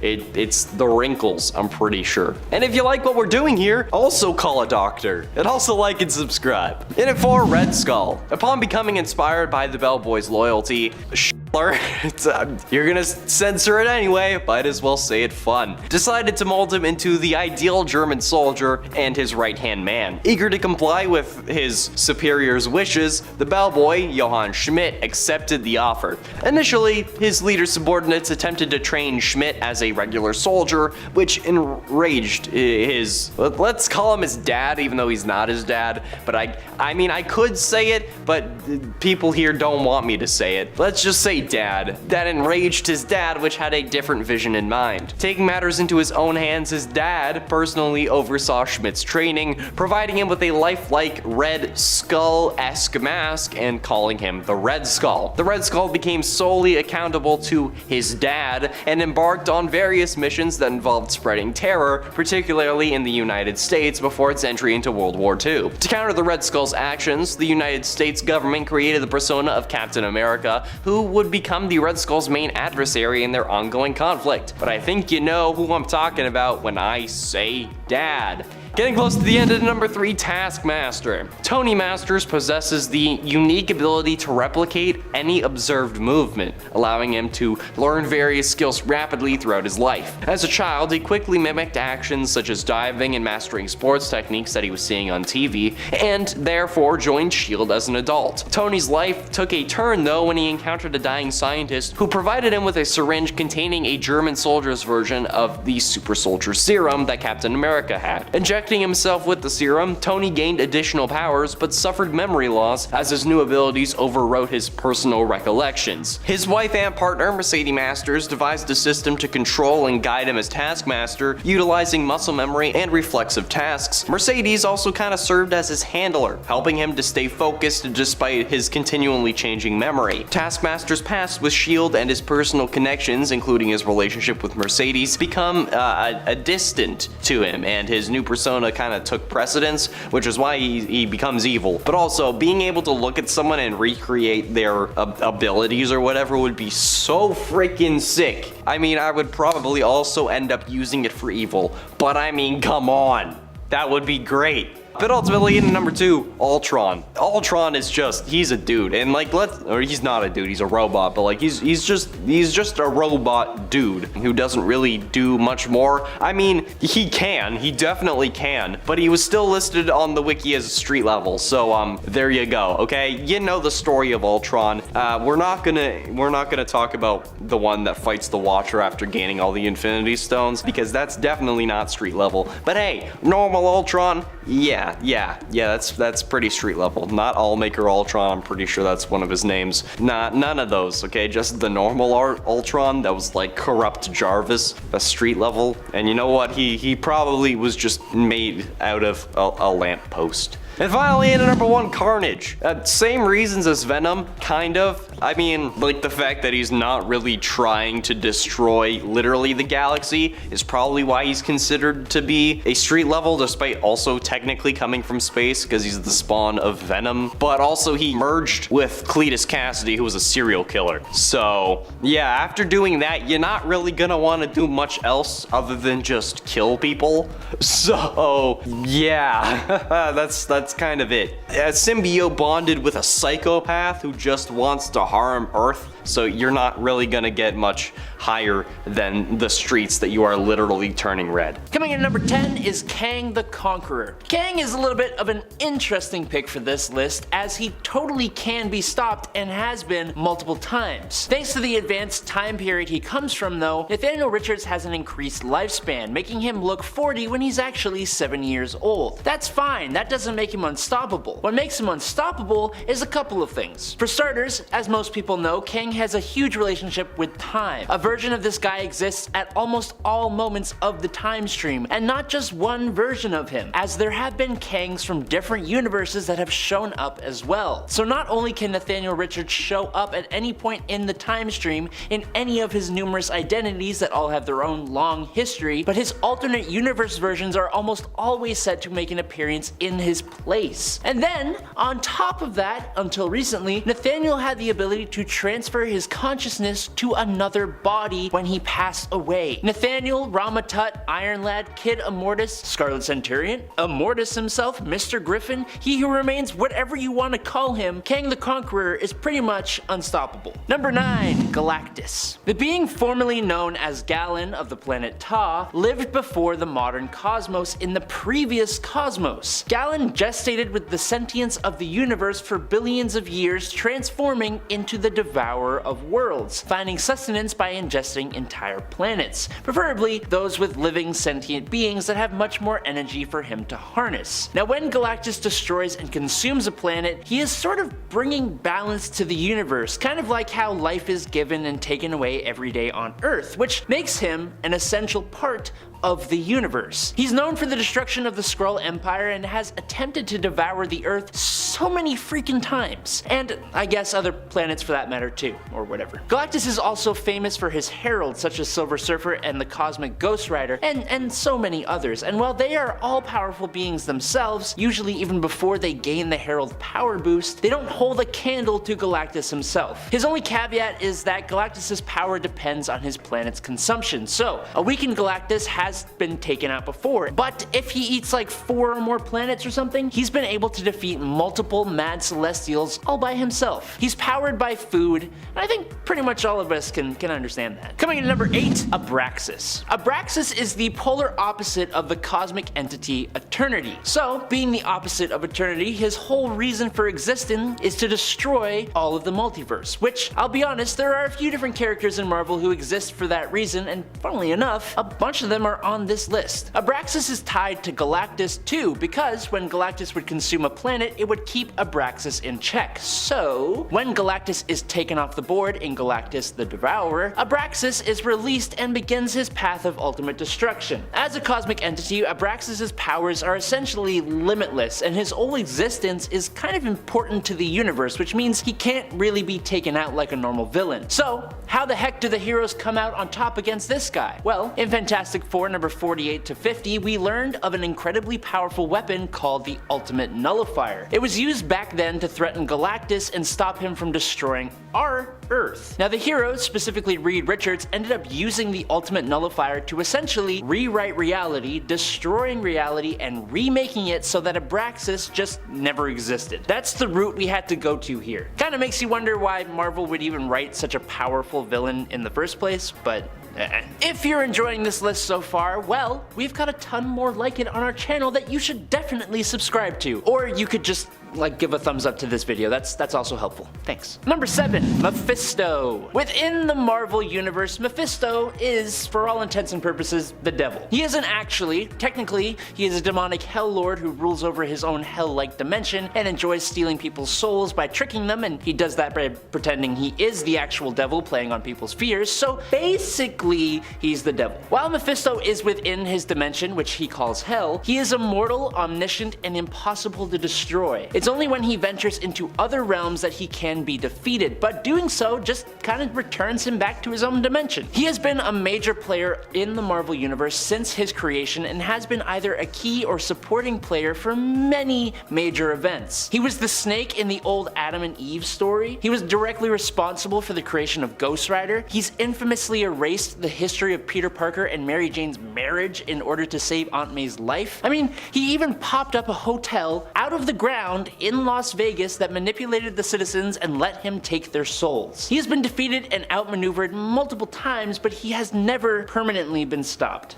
Number 6, Horde. The Horde are another insectoid alien race that are so cosmic, it actually hurts me. They're basically the race that is meant to cosmically balance out the Celestials. They are agents of the Fulcrum, along with the Celestials and Watchers. And the Fulcrum, for those who are not familiar with this term, basically represents the balance of the cosmos. In essence, Marvel's God. The Fulcrum is actually known by another name that many may more commonly recognize from Marvel Comics, the One Above All. Yeah, so like I said, basically God. The Horde are therefore just made to be a force of destruction to counter the Celestials' force of creation in the universe. Why do they look like insects? Probably because it's just creepier that way. Why did they choose to corrupt the Celestials? Because they could. I'm not really sure how all that factors into Fulcrum's plans, or if it does at all, but it's a thing that happened at least, so hey, there's that. Number 5, Raquel. I never know how to say this name. Raquel isn't a strange cosmic villain in the sense of her appearance or role, but more is mentioned here because she suddenly popped up in the comics after years of being dead, which is what makes her kinda weird. It had been so long that her return was mostly met with confusion from fans at that point because many who were reading her reappearance didn't actually know who the heck she was. Even I had to do some digging to fully understand the importance of just who this character is. Raquel was once one of the rulers of the Skrull Empire. Unlike Varanki, who was made queen after the Skrulls' homeworld fell, and actually who a lot of people thought I think Raquel was at first, Raquel was actually the Skrull Empress, back when the homeworld was still around and doing well. Raquel first appeared back in 1979 and would perish in the comics in issue 257 of Fantastic Four in 1983, only a few short years later. She returned only a few short years ago from now though, so like it's 2023 now. I think she reappeared back in like 2020 or something like that, or 2021 in the Empire event, where she was revealed to be Hulkling's grandmother who survived the destruction of Tarnax 4, and who had been working behind the scenes ever since undercover as a Kree pursuer while putting into motion a plan to make her grandson ruler of the United Skrull and Kree empires. Which is like, what? That was me when I found all that out. Number 4, Annihilus. Annihilus is weird in the most comic book way for a villain. He hails from the Negative Zone and is also insectoid in appearance, like so many others on our list. Annihilus basically has a cosmic magic wand, if you will, known as the Cosmic Control Rod, that he used in his attempt to take over the Negative Zone. In more recent appearances, however, Annihilus actually usually chooses to wear this rod as sort of a protective accessory, using it to protect him against naturally occurring dangers such as aging, heat, and cold, in addition to gaining the ability to fly through space. I mean, at the end of the day, Annihilus is like kind of an insect, so he needs to be protected against those things. He also initially became a villain of the Fantastic Four because they borrowed the Cosmic Rod to help treat the Invisible Woman during her pregnancy. Though admittedly, they did return the Cosmic Rod, so I don't know why Annihilus is so angry. I guess if you need something to live though, you'd be like, hey, don't just take that. Number 3, Galactus. When you think about it, Galactus is a pretty weird villain. He's basically a giant man who can fly through the vacuum of space, although he usually prefers to do so from within his own even more enormous spaceship, because I guess he likes having his things with him, who wears a very large hat, has much hunger, and as a result, basically eats planets. Oh, and he's also basically a universal constant, meaning that without his existence, the universe is kind of thrown off balance. Despite being an antagonist, you also kind of need him to exist. Or at least, I mean, you used to need him. I don't really know what's happening with that. Recently, Galactus got dusted in a fight involving the Black Winter and Thor, and the universe still seems to be existing without too much disruption right now. But even that is weird, because if we established how Galactus is basically a necessary evil earlier, you'd think his death would cause things to get pretty wonky pretty quickly. Although, to be fair to Donny Cates' current Thor series, that's likely coming in due time, because it was kind of hinted at that, yeah, killing Galactus may have been a bad move. Number 2, Impossible Man. Impossible Man is one of my all-time favorite weirdos from the cosmic realm of Marvel Comics. He's kind of like Marvel's equivalent of DC's fifth-dimensional imp, Mr. Mxyzptlk. Impossible Man hails from the planet Pop-Up and is known as a Pop-Upian. He is often depicted as being more a misguided villain than a malicious one. For the most part, he gets into trouble with heroes because of a misunderstanding or because of kind of his love for pranking. Like Mr. Mixie, he is sometimes an ally to the heroes who he has also been known to torment, and is known for being pretty intensely powerful, I'd say, having molecular manipulation powers which allow him to change his form, shapeshift, and even duplicate himself. Also, he's got a very goofy design that honestly reminds me of a cross between Mr. Mixie and the Coneheads, and I love it. Number 1, Xemnu. Definitely one of the weirdest weirdos out there for me. Even his name sounds so cosmically weird and fantastic. Xemnu. Reminds me of Xanadu, although not at all related to that 80s Olivia Newton-John fantasy musical classic, to clarify. Sadly, I wish Xemnu was Xanadu themed, a Xanadu themed villain.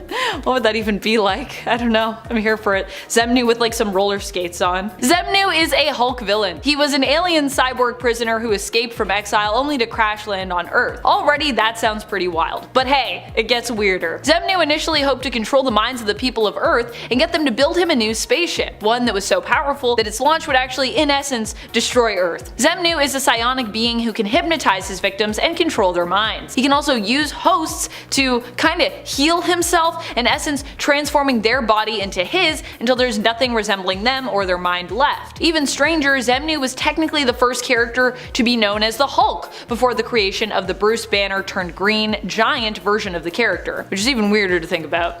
Xemnu's OG Hulk. Number 10, the Kingpin. The way that the Ultimate Universe handles Wilson Fisk is pretty close to how he is in the main 616 universe. He is a kingpin of crime who uses fear and money to avoid the consequences of his criminal actions. His activities are an open secret, but no one can get enough evidence together to actually stop him. Sure, he loses some fights over the course of his time in the comics, but he is unstoppable in a much more realistic and kind of depressing way because of the corruption that he has sown into the city. After obtaining a magical Egyptian relic known as the Zodiac Key, he found that without even having to use the item, it caused enough fear that he could run the city's crime almost unopposed. In a move that is an undeniable win on Fisk's part, he bought the merchandise rights to Spider-Man's likeness, meaning that he was making massive amounts of money off of his enemy. He was eventually arrested after trying to have the Ultimate Moon Knight killed,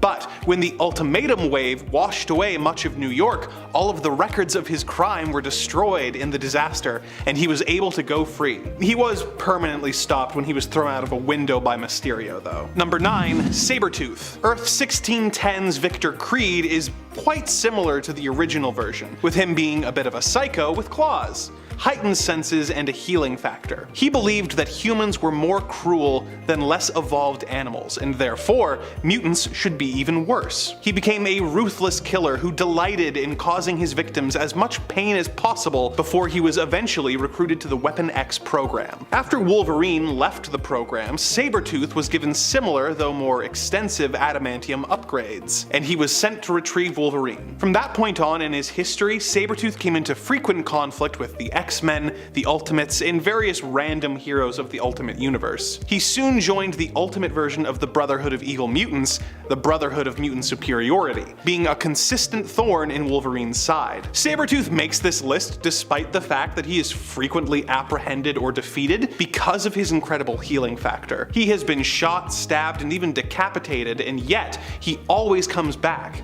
So, Though he can be defeated, he can only ever be stopped on a temporary basis. Number 8. Dr. Octopus. Doc Ock's origin is pretty much the same as his original. He gets in a lab accident that makes him able to control his metal arms telepathically, and he uses those arms to do crime. However, he is different from the classic Ock in a few ways. This version of Octavius is so linked to his arms that he can control them even when he is separated from them, such as in Ultimate Spider-Man number 54, when he summoned his arms with his mind and used them to escape prison. After Spider-Man defeated him again, Nick Fury had Ock's arms destroyed in molten steel, thinking that would stop Ock once and for all. But we found out that there was another difference between this Ock and the original. He was actually a mutant, with powers similar to Magneto's. He hadn't been controlling the arms, he had been controlling the metal in the arms. He then used this mutant ability to cause metal in the building to form together new arms for himself, and he fought Spider-Man and Spider-Woman in a cyclone of flying shards of metal. So, while the old Ock could be stopped by removing his arms, this Ock has way more ways to come back from a loss, and can't be stopped for long. That is, until Green Goblin beat him to death. But hey, that's why he's so low on the list. Number 7. Galactus. The being formerly known as Galen of the planet Ta lived before the modern cosmos in the previous iteration of the cosmos. Galen gestated with the sentience of the universe for billions of years, transforming into the devourer of worlds, finding sustenance by ingesting entire planets, preferably those with living sentient beings that have much more energy for him to harness. He is sort of bringing balance to the universe, kind of like how life is given and taken away every day on Earth, which makes him an essential part of the universe. He's known for the destruction of the Skrull Empire and has attempted to devour the Earth on so many different occasions. And I guess he's tried to devour other planets too, for that matter, but you know, like whatever. Galactus is also famous for his heralds though, such as Silver Surfer, the Fallen One, and the Cosmic Ghost Rider, to name a few. And while they are all powerful beings themselves, usually even before they gain the herald power boost, they don't actually hold a candle to Galactus himself. His only caveat is that Galactus's power depends on his planet's consumption. So a weakened Galactus who hasn't eaten a planet has been taken out before, but if he eats like 4 or more planets, he's pretty much unstoppable and has been able to defeat multiple mad Celestials by himself. He's powered by food, and I think pretty much all of us can understand that. Number 6. Hela. Hela is the daughter of Loki, who was appointed by Odin to be the goddess of death. He would come to regret this choice, as Hela soon began several attempts to steal his and his son Thor's souls and to conquer Asgard for herself. In one of her most disturbing plots, she cursed Thor with immortal life, but a frail and decrepit body. She eventually reversed this and moved to Las Vegas, where she began to feed upon the souls of the unlucky. As the goddess of death, she can't really die, and is able to heal any injury with great speed, even being able to come back from disintegration. She has the power to kill immortal beings with a simple touch, making her a force to be reckoned with for Thor, let alone the normal human heroes he works with. Number 5. The Fury. Many people may actually not know of the Fury, and there's a rather simple reason for that. The Fury came about in Marvel Superheroes UK, which is Marvel's attempt to branch out to British audiences and revamp Captain Britain. But it was also a way for Marvel to open up and explain the concept of the multiverse, and this all happened in the Crooked World story. This story deals with one of the most powerful reality warping mutants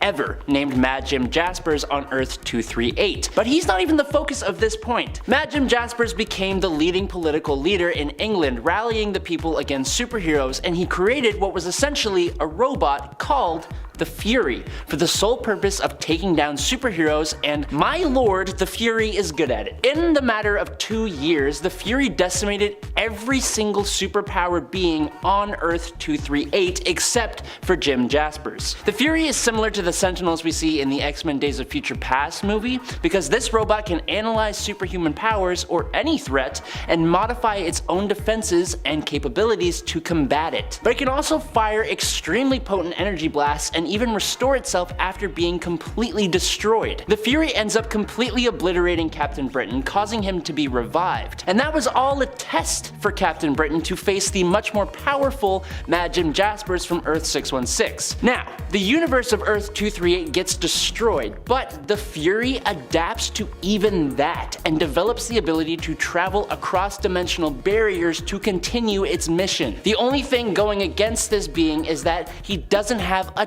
ton of appearances, so it's kind of hard to judge him against other beings. Number 4.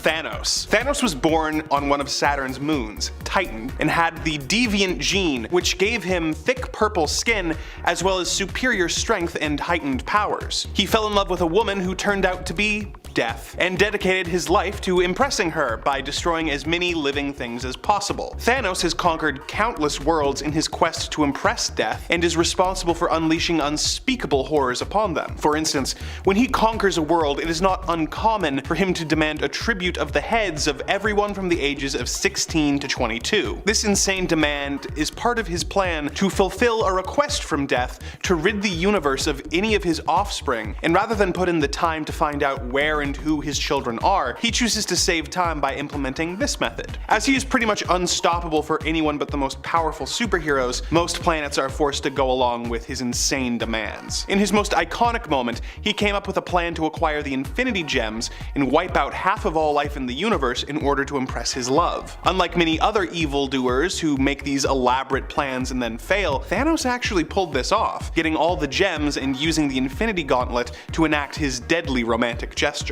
Number 3, the Void. I think one of my favorite things that Marvel's done is create the Sentry. Essentially a Superman-like character, but like, in my opinion, way cooler. A large part of what makes him so much better is that while he is essentially a godlike superhero who inspired all the other heroes who exist, he also has a dark persona called the Void. The Void went on a rampage that took the lives of around 1 million people and almost destroyed Manhattan. And so, Sentry made the decision with other heroes like Reed Richards and Doctor Strange to cause the entire world to forget about his existence. Now, in New Avengers, which started in 2004/2005, the Sentry comes back to the world, and through a series of events, the Void also returns. Full rosters of the Avengers, X-Men, and the Fantastic Four all went to take on the Void, and they couldn't do a damn thing. Only the Sentry himself could really subdue the Void, and it, in classic supervillain fashion, vowed to come back. And it totally did. In the Siege event, Norman Osborn decided to attack Asgard, and he used the Sentry to do this. Problem is that the Sentry ended up unleashing the Void, and it totally obliterated Asgard completely, taking out Loki in the process. This did actually branch off into a what-if story where the Void was never stopped and destroyed every superhero on Earth, and then went off into the universe to basically do the same thing. The Void exists as long as the Sentry exists, and the Sentry keeps on coming back to life every time he somehow gets defeated. The Sentry is basically a god, and the Void is this god's devil. Number 2,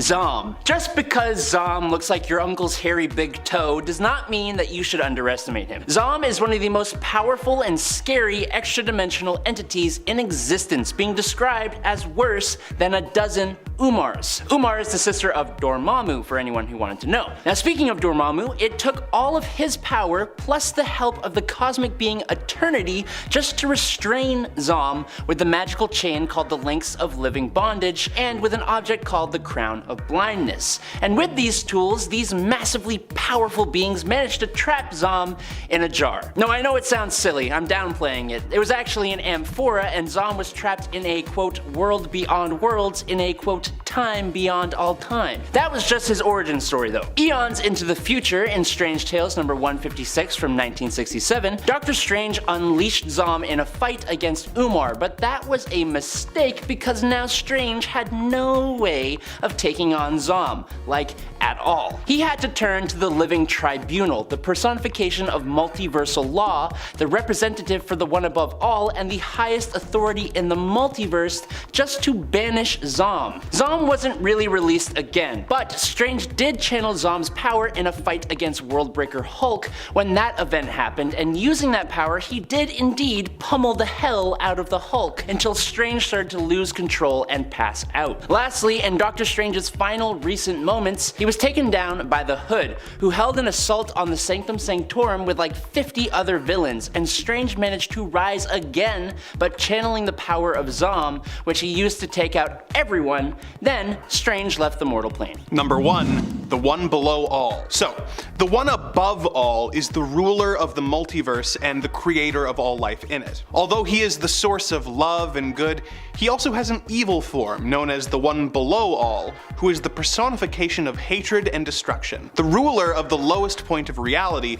the below place, it is able to manifest itself on Earth through the mutagenic form of gamma radiation. This means that when Bruce Banner was caught in the gamma bomb, he was infused with this dark entity's power. The one below all wants to become the only remaining thing in the multiverse and to destroy everything else. As he is incapable of having his own personality without a host, it waited until Hulk's father, Brian Banner, died to merge with him and take on his personality. The leader eventually managed to absorb Brian's soul in hopes of learning more about the one below all, but was possessed by it instead. He is a terrifying foe who can never really be killed, and who, as a dark aspect of the one above all, is technically also the creator of everything he's trying to destroy. If you want more information on the one below all, check out our video attempting to explain the Immortal Hulk, where he is the puppet master pulling all the strings against the Green Goliath.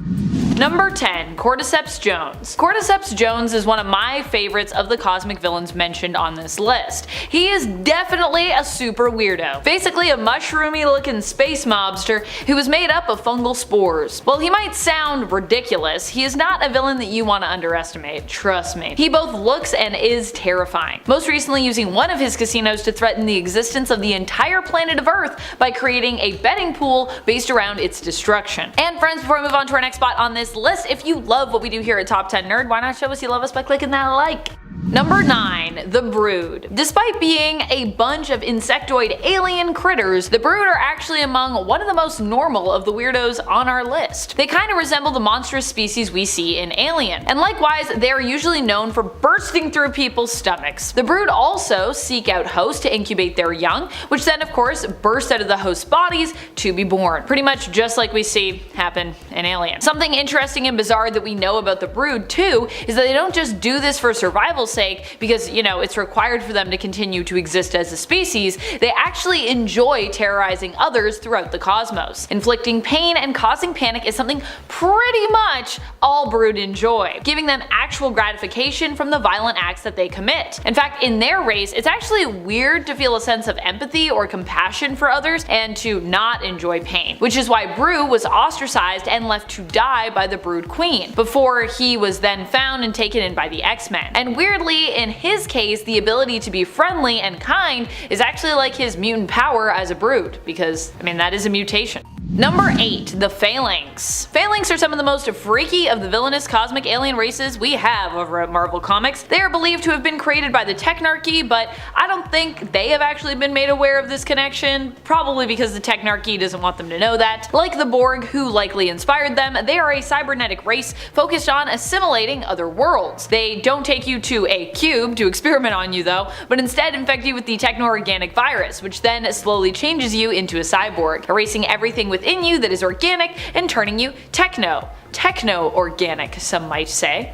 Number 7. Dark Celestials. So weird. Because when you think about it, the Celestials and even the Dark Celestials actually are a big part of the reason that we even have life on Earth in Marvel Comics. In fact, their existence could even be used to explain the sheer number of superpowered beings that are on Earth as well. The Progenitor, who appeared in AXE Judgment Day after being resurrected by the Avengers and Eternals, is actually the first to have become corrupted. Dark Celestials are just Celestials, godlike cosmic beings, who are corrupted by the Horde. The Progenitor did initially not turn dark, but instead died as a result of this, falling to planet Earth billions of years ago. The Celestial who searched for the Progenitor became corrupted by the corpse they found, and then they were turned dark, thereby creating the Dark Celestials, and actually becoming the first Dark Celestial, but not the first person to be infected by the Horde. Number 6. Fearmaster. Daryl King was a board member of the dictatorial Alchemex Corporation in charge of the private police force known as Public Eye Unlimited. At the same time, he was also secretly leading the criminal cartel known as Cyber Nostra, proving that even in the future you need 2 jobs to make a decent living. Daryl used his unique position to play both sides and enrich himself while avoiding detection, going under the alias Fearmaster for his criminal activities. He was given a mutated hand by an alien entity called Kelmizadek, which let him calcify or turn people's flesh into minerals such as gold, stone, and everything in between. It also let him de-age people. He called this power the Midas Touch, and used it to create a display room called the Endymion Room, where he kept the altered dead bodies of all the women he had touched and transformed over the years. He was one of the main antagonists for the 2099 Punisher, although he mostly fought the Punisher with his connections and by sending hired assassins after him rather than directly confronting him. Even so, he is a powerful villain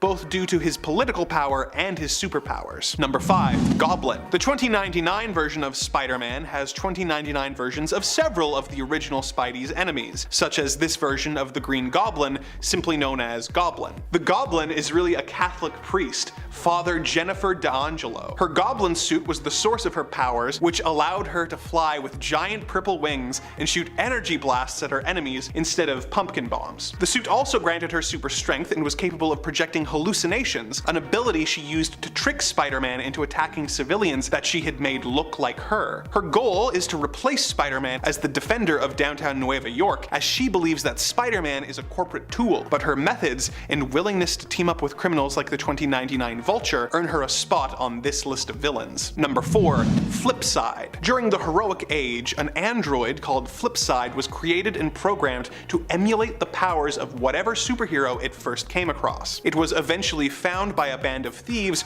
who believed the robot was broken. It was actually still in scanning mode, trying to find a hero that matched its records. When Flipside encountered the Spider-Man of 2099, he scanned him but had trouble recognizing him, as he clearly was not the original Spider-Man he had on file. In order to complete its objective, the android combined the templates it had on file of the original Spider-Man and the original Venom to create its personality and power set. He came to life and jumped into Spider-Man's arms, declaring himself to be Spidey's new best friend. The merged personalities caused him to become psychotic, telling Spider-Man, "I'm gonna be your bestest friend for the rest of your whole life if that's okay with you, and if not, well fine, then I'll kill ya." When Spider-Man rejected him, Flipside began using his powers to kill all the nearby scavengers, seeming to shrug off their bullets. Spider-Man managed to defeat him, but once he left, Flipside merely reassembled himself and kept killing the scavengers. Number 3. Electro 2099. This version of Electro is actually an android who was designed to be a construction worker. Unfortunately, his masters were not satisfied with his work, and much like the bosses here at Top 10 Nerd do when they aren't pleased with our performances, the android was sold to torture experimenters. No, really,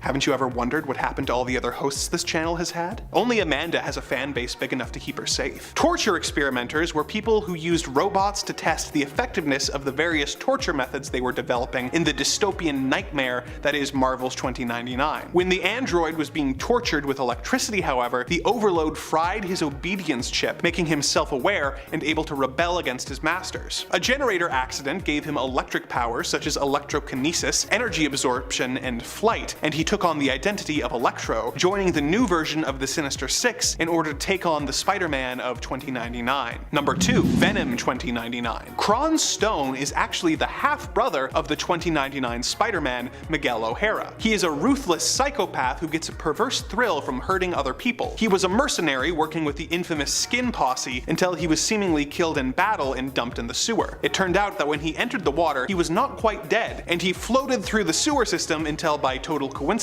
he came across the Venom symbiote that had caused Peter Parker all those troubles years ago. The symbiote had been hiding for years, maturing, but once it bonded with Kron, it transformed him into the new Venom. He possesses all of the original Venom's powers, such as super strength, agility, web slinging, and the like, but as the symbiote has had more time to mature, it has also developed more powers that this Venom can take advantage of. The new Venom has acidic blood and saliva, not unlike the xenomorphs featured in the Alien series. He devoted himself to destroying the new Spider-Man's life by trying to kill him and his loved ones, even managing to fridge Spidey's love interest, Dana. Spider-Man soon discovered Venom's weakness to sonics and used the citywide intercom system to defeat defeat and capture his estranged brother. Number 1. Brimstone Love. In the 2099 timeline, one of the most twisted and evil sources of entertainment is the Theater of Pain. They used human misery as the main attraction, putting on sadistic displays for the crowd. Their leader is perhaps the most evil and ruthless of them all, Brimstone Love. He claims that he draws his power from the molten core of the earth, and he channels it into his powerful pyrokinesis. He used this ability to easily burn through the steel walls of the 2099 X-Men's headquarters and fight the mutant Skullfire. While Skullfire was able to draw his power from nearby energy sources, he soon exhausted all the nearby energy and was soon defeated by Brimstone, who has no limit to how much fire he can cast due to his source of power being the earth itself. In addition to his pyrokinesis, Brimstone Love also has super strength and durability and teleportation powers, which allowed him to hold his own in a fight against the entire X-Men team, only being defeated once one of his own team turned against him and used the Theater of Pain's telepathic technology against him in X-Men 2099 issue 25. Number 10.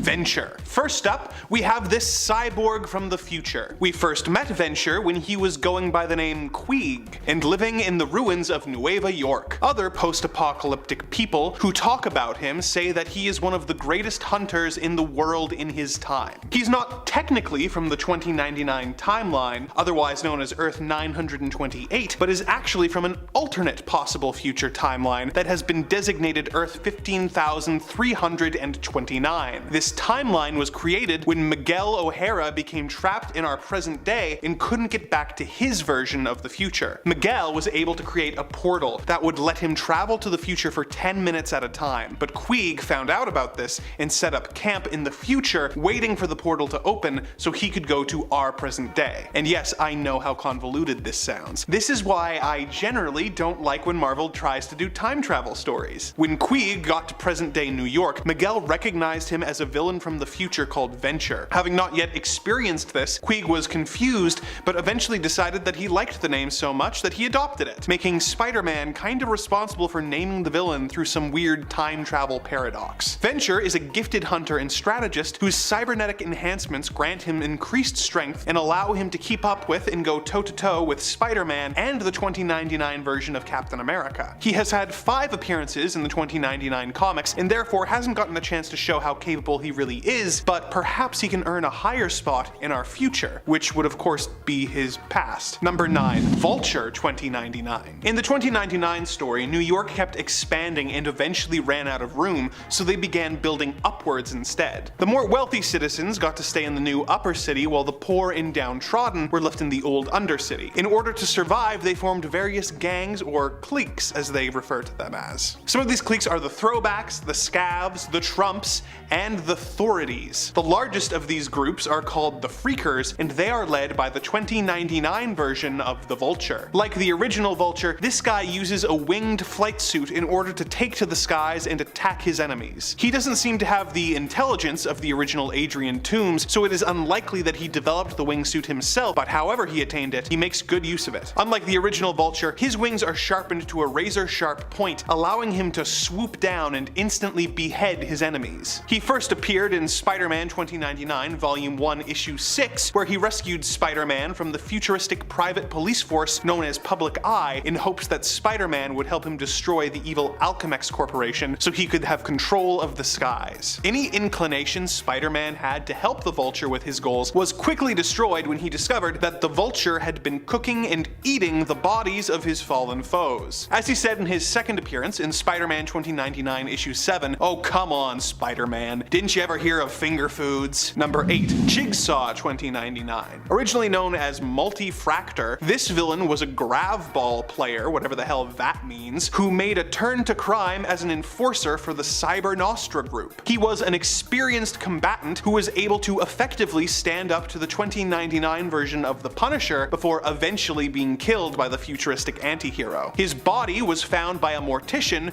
who had made a really bizarre career pivot into being a veterinarian. For some reason, this made him capable of bringing Multi-Fractor back from the dead. He replaced one of the villain's arms with that of a gorilla and the other with a robotic one sporting a massive razor-sharp hook. He also seems to have giant goat legs for some reason. Despite being able to bring a dead guy back to life, the vet was unable to make the end result cosmetically pleasing, but Multi-Fractor actually really dug his new look. He went after the Punisher again, but had adopted the name Jigsaw due to his stitched together appearance. He was a formidable foe for Punisher, but was eventually defeated and found by a gang who he took control of and led until ceding leadership to his old boss, the Fearmaster, but more on him later. And speaking of which, at number 7 is Sin Eater. In the Marvel Comics universe, not all villains are flashy superpowered beings. Meet Stanley Carter, for instance, a former SHIELD agent turned NYPD officer who snapped after his partner's demise, who perished in the line of duty, and Stanley Carter became the chilling serial unaliver known as the Sin Eater, who vowed to take out those he felt were sinners. His victims included a police captain, a judge, and even a priest, with Spider-Man nearly crossing his own moral line in the process. Now what sets Sin Eater apart is his lack of interest in being a traditional supervillain. He's a remorseless vigilante driven solely by a dark sense of justice, making him one of Spider-Man's most disturbing adversaries. Number 6. Dormammu. When it comes to ghoulies that exist less in the physical world and more in other dimensions, Dormammu is one of the folks who really reigns supreme. Why is Dormammu one of the most horrifying villains Marvel has to offer? Probably because he's just so darn powerful. Also, we don't call him the Dread Dormammu, the Dread Lord Dormammu, for nothing. He rules the Dark Dimension, which he conquered, and he isn't afraid to mess you up in honestly really terrible ways. I feel like being killed by Dormammu or his forces would actually be a mercy, considering all the terrible ways I've seen him torment his foes, both in the comics and honestly, outside of them as well. Number 5. Cassandra Nova. Cassandra Nova just creeps me out, even just to look at her. Often the way she is drawn is what disturbs me the most, but at the same time, she is drawn in a way that makes sense when you consider just how terrifying she is from a power set standpoint and in regards to how twisted her mind is. I feel like we draw her like how she is on the inside. She's like really creepy on the outside, and it's representing what she's got going inside, you know what I mean? Which is really creepy and really gross. Cassandra Nova doesn't often think twice when it comes to pulling off unspeakable acts of horror. She will turn you inside out if she feels she needs to, or simply just if she wants to. And honestly, she can do that. At least from a psionic standpoint, and maybe even from a physical standpoint too. There's a few things that have happened, not quite sure what happened with her, but I was creepy and I don't want it to happen to me, I'll tell you that much. Cassandra Nova is one of the most powerful telepaths and psionic characters we have in Marvel Comics, and she just so happens to be a villain, usually, who until recently didn't even possess a sense of empathy. So, this has led her to slaughter millions without even batting an eye. In fact, she's probably less likely to blink and more likely to stare intently while she does this, as she laughs maniacally afterward. Number 4.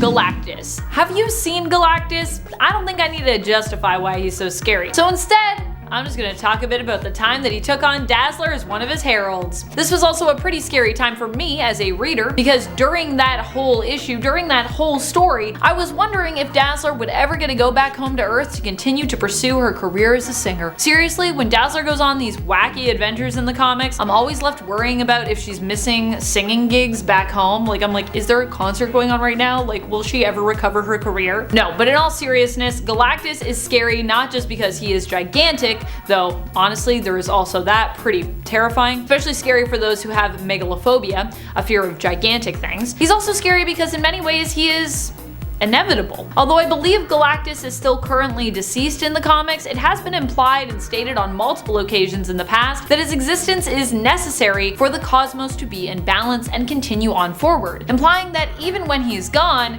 we have to deal with the fear of what might happen to the universe and even perhaps the multiverse in his absence, which is now. Number 3. Tarn the Uncaring. Just thinking about Tarn sends shivers down my spine. Tarn is or was one of the Iraqi mutants. He was kinda like the Araco version of Krakoa's Mr. Sinister, except that Tarn is an Omega level mutant who also has magic based powers as well. Tarn's powers are mainly psionic in nature, granting him the ability to read minds while also causing immense pain to his target. Not only is he telepathic, but he's also an immensely powerful telekinetic as well. Like Mr. Sinister, he is obsessed with evolution and genes, and is capable of altering the genetic makeup of other mutants, even taking their powers away or simply malforming them to the point that they can no longer function. The Locust Vile are what Tarn calls his loyal servants, who see him basically as a god. These Iraqi mutants are Tarn's experiments. While most don't survive his experimentation process, the ones who do worship him as their god and join his Locust Vile. Tarn also has the ability to teleport too, so he could just like pop up beside you and then literally turn you into a pile of painful goo. Pretty scary stuff. Number 2. Null. Null is basically the biggest, baddest symbiote around. Yeah, you thought Venom was scary? You thought Carnage was scary? Well, I mean, you're right. Both of those symbiotic characters are pretty scary. But without Null, neither would even exist, so think about that. Null is the god of symbiotes and also wields a symbiotic army complete with symbiotic dragons as well. I mean, yeah. Number 1. The Many-Angled Ones, aka Marvel's version of the Elder Gods. Or at least one of their versions, I would say. What could be scarier in any reality, honestly? Yep, Marvel also has their own Elder Gods who have been known sometimes as the Many-Angled Ones. What do the Many-Angled Ones get up to? Well, when they invade the reality known as Earth 10011, they warp it into something horrifically twisted. After they have influenced and invaded this reality successfully, death is eliminated and life runs rampant and unchecked, with many prominent figures in this reality pledging themselves to the Many-Angled Ones. And if you think that eliminating death would be a good thing, just check out this universe. We'd come to know this reality as the Cancerverse. For a while, the Many-Angled Ones and the Cancerverse actually threatened the entire multiverse, attempting at first to invade Earth 616, which is our main comic book continuity. Fortunately, they did not succeed in their attempt, but if they had,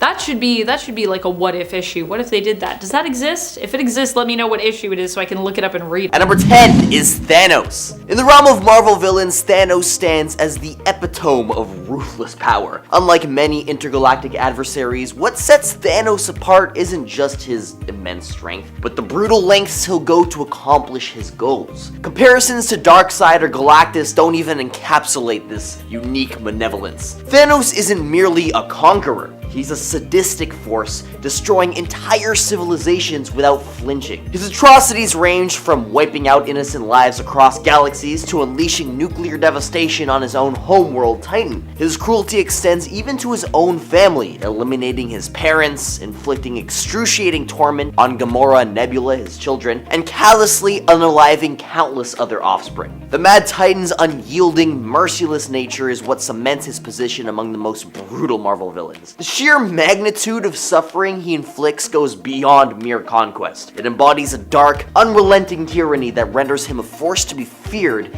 and impossible to stop. At number 9 is Carnage. In the realm of Marvel villains, some are driven by attention, necessity, or the sheer enjoyment of taking lives. Enter Cletus Cassidy, the genesis of the maniacal Carnage. The union of these two characters were born in prison, alarmingly showing the signs of cruelty. See, Cletus had pushed his grandmother down a staircase, attempting to electrocute his mother, and horrifically unalived his mother's dog, and that was just the beginning. Upon bonding with the symbiote in prison, turning into Carnage, Cassidy's malevolence, he became a frightful adversary for Spider-Man. Carnage embodies the true essence of a remorseful-less villain, capable of unthinkable acts without a second thought. His disregard for life towards literally anyone who crosses his path makes him an unnerving threat. This character's unbridled brutality and unpredictability sets him apart, making him a nightmare not just for Spidey, but anyone unfortunate to face him. If you're enjoying this video so far, you could support the channel by pressing like, subscribing to Top 10 Nerd, and ringing that notification bell. I would really appreciate it if you did.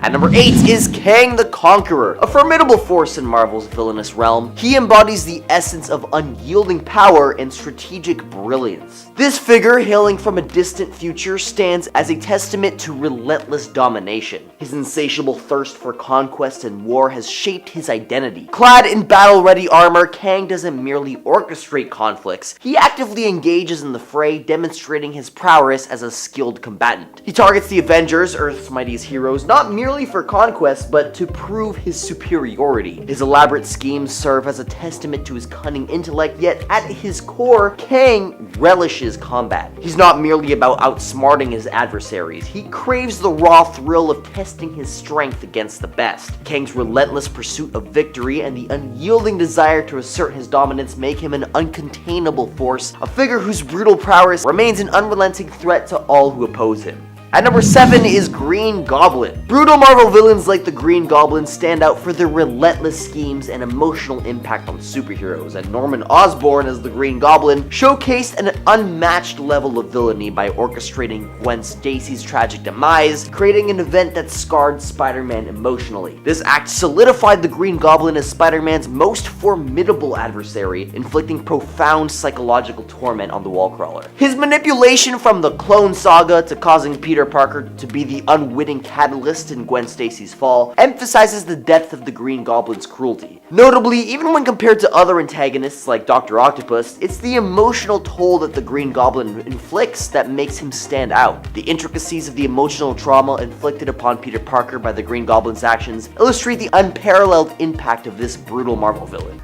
Number 6. Chthon. Doctor Strange is one of the few who is strong enough to actually fight against Chthon. For those who are not familiar, Chthon is often attached to Scarlet Witch in Marvel Comics and is a demonic elder god, one of the oldest entities in the Marvel Universe. He is the one who is often believed to have granted Scarlet Witch her chaos magic abilities and has been known from time to time to possess Wanda as such, using her as his host. Doctor Strange is an immensely powerful magic user and is actually one of the few who can resist Chthon's influence and avoid becoming Chthon's mindless puppet. Strange has fought against Chthon many times, including when Scarlet Witch was possessed by Chthon during Secret Empire, with Strange being the one to actually free Wanda from Chthon's influence. Number 5. Nightmare. Nightmare is one of Doctor Strange's first ever villains. In fact, the first ever Doctor Strange villain in terms of comic book appearances. Nightmare made his first appearance alongside Doctor Strange, who also made his debut appearance in issue 110 of Strange Tales, released back in April of 1963. What makes Nightmare a villain to be feared? He plagues his victims using nightmares, reveling and finding power in their fear. Nightmare has been known in the comics for palling around in the past with the equally, if not more terrifying, baddie,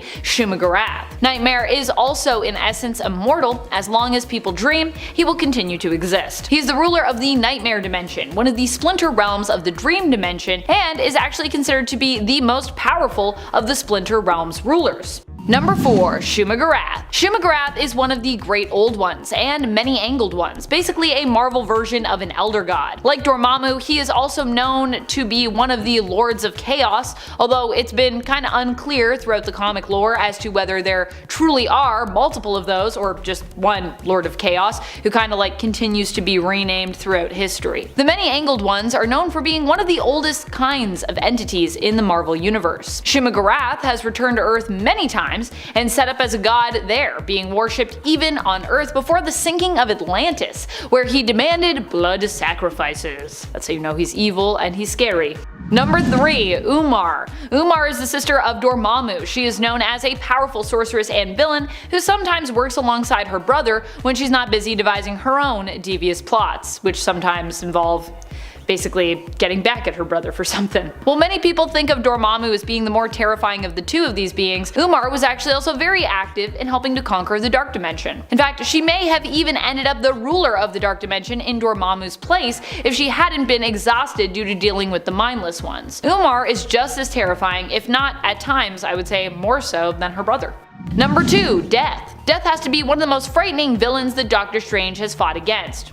Although sometimes Death isn't really a villain and is more like a neutral being. But I do also mean literally fought against, if you're wondering. I don't just mean like, oh, when Doctor Strange had to face Death. No, I mean literally fought. When most people think Death in regards to the Marvel Universe, they think of Mistress Death, the pretty woman that embodies the concept whom Thanos is in love with, and whom in the comics he destroyed half of all life in the cosmos in an attempt to impress. However, Death can take many different forms, and in Doctor Strange, Sorcerer Supreme issue number 55, Death is a creepy looking skeleton instead, who comes to claim Strange, threatening to take Strange back to its realm after claiming Strange's life. Here, Death torments Strange, trying to like sort of basically get him to lose his willpower here and cave in, give up, as the issue's main antagonist by making him relive the loss of his family, with him re-experiencing the loss of his sister, his brother, and his parents. Yeah, if you didn't know, Strange has siblings, he's lost them,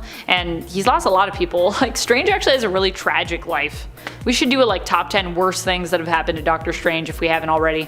Number 1. Mephisto. Mephisto is often thought of as the devil of Marvel. He rules over his own hellish dimension and is known for making lots of contracts with heroes that usually result in them being very unhappy in the end, despite getting what they wanted, much like the devil in various tales and lore. He's not someone you wanna make a bargain with, as typically there are conditions, which means that Mephisto often comes out on top in the end, even though, you know, he gave you what you wanted. Mephisto is both demonic and magical in terms of his origin and classification in Marvel's various realms of categories for characters. And if he plays his cards right, he can even use his powers to warp the reality of the universe, which we've actually seen him successfully do a few different times. Unlike most other characters in Marvel Comics, Mephisto is one of the rare few who have actually had success with making his changes to reality permanent. Mephisto is also a formidable foe in one-on-one combat, being that he is also super strong, durable, fast, and virtually immortal. Trust me, you wouldn't want to dance with this devil in the pale moonlight.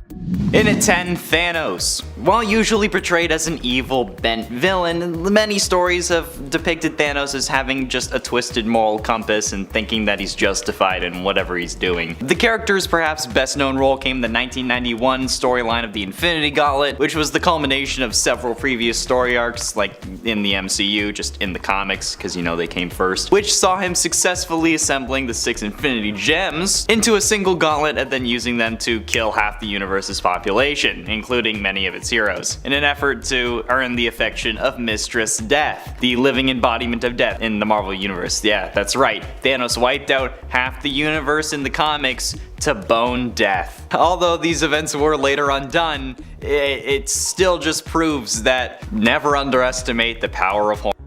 Number 9. Uranos. Uranos is one of the coolest new villains we've gotten over at Marvel Comics. Sure, he isn't new in the sense of him being someone who just came out this year. He resurfaced back in 2021, rising to prominence in Kieran Gillen and Asad Rabish's Eternals comic book series, which was honestly short-lived. It was so good. But Uranos actually first appeared in a much smaller capacity back in the B story of a What If issue. What If issue number 24 from 1980 is considered his first appearance, despite it being a what if issue. He is obsessed often with destroying and eradicating all life, believing in contrast to most Eternals that the Celestials would be best served by the Eternals if both the humans and the deviants of Earth were destroyed.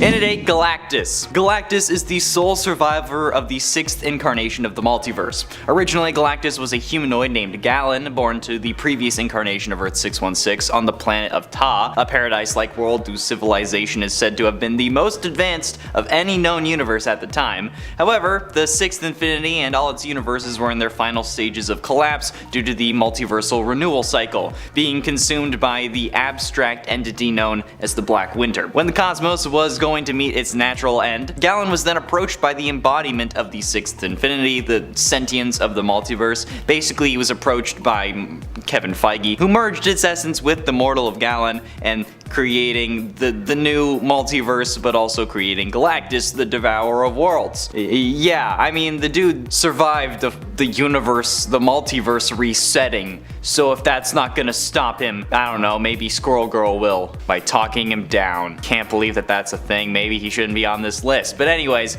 he possesses immeasurable power, like the power cosmic, and is just one of the most powerful beings in the Marvel Universe, having near limitless godlike power, and being considered an omnipotent entity. Dude's just mega OP if he hasn't eaten enough worlds, kinda like me.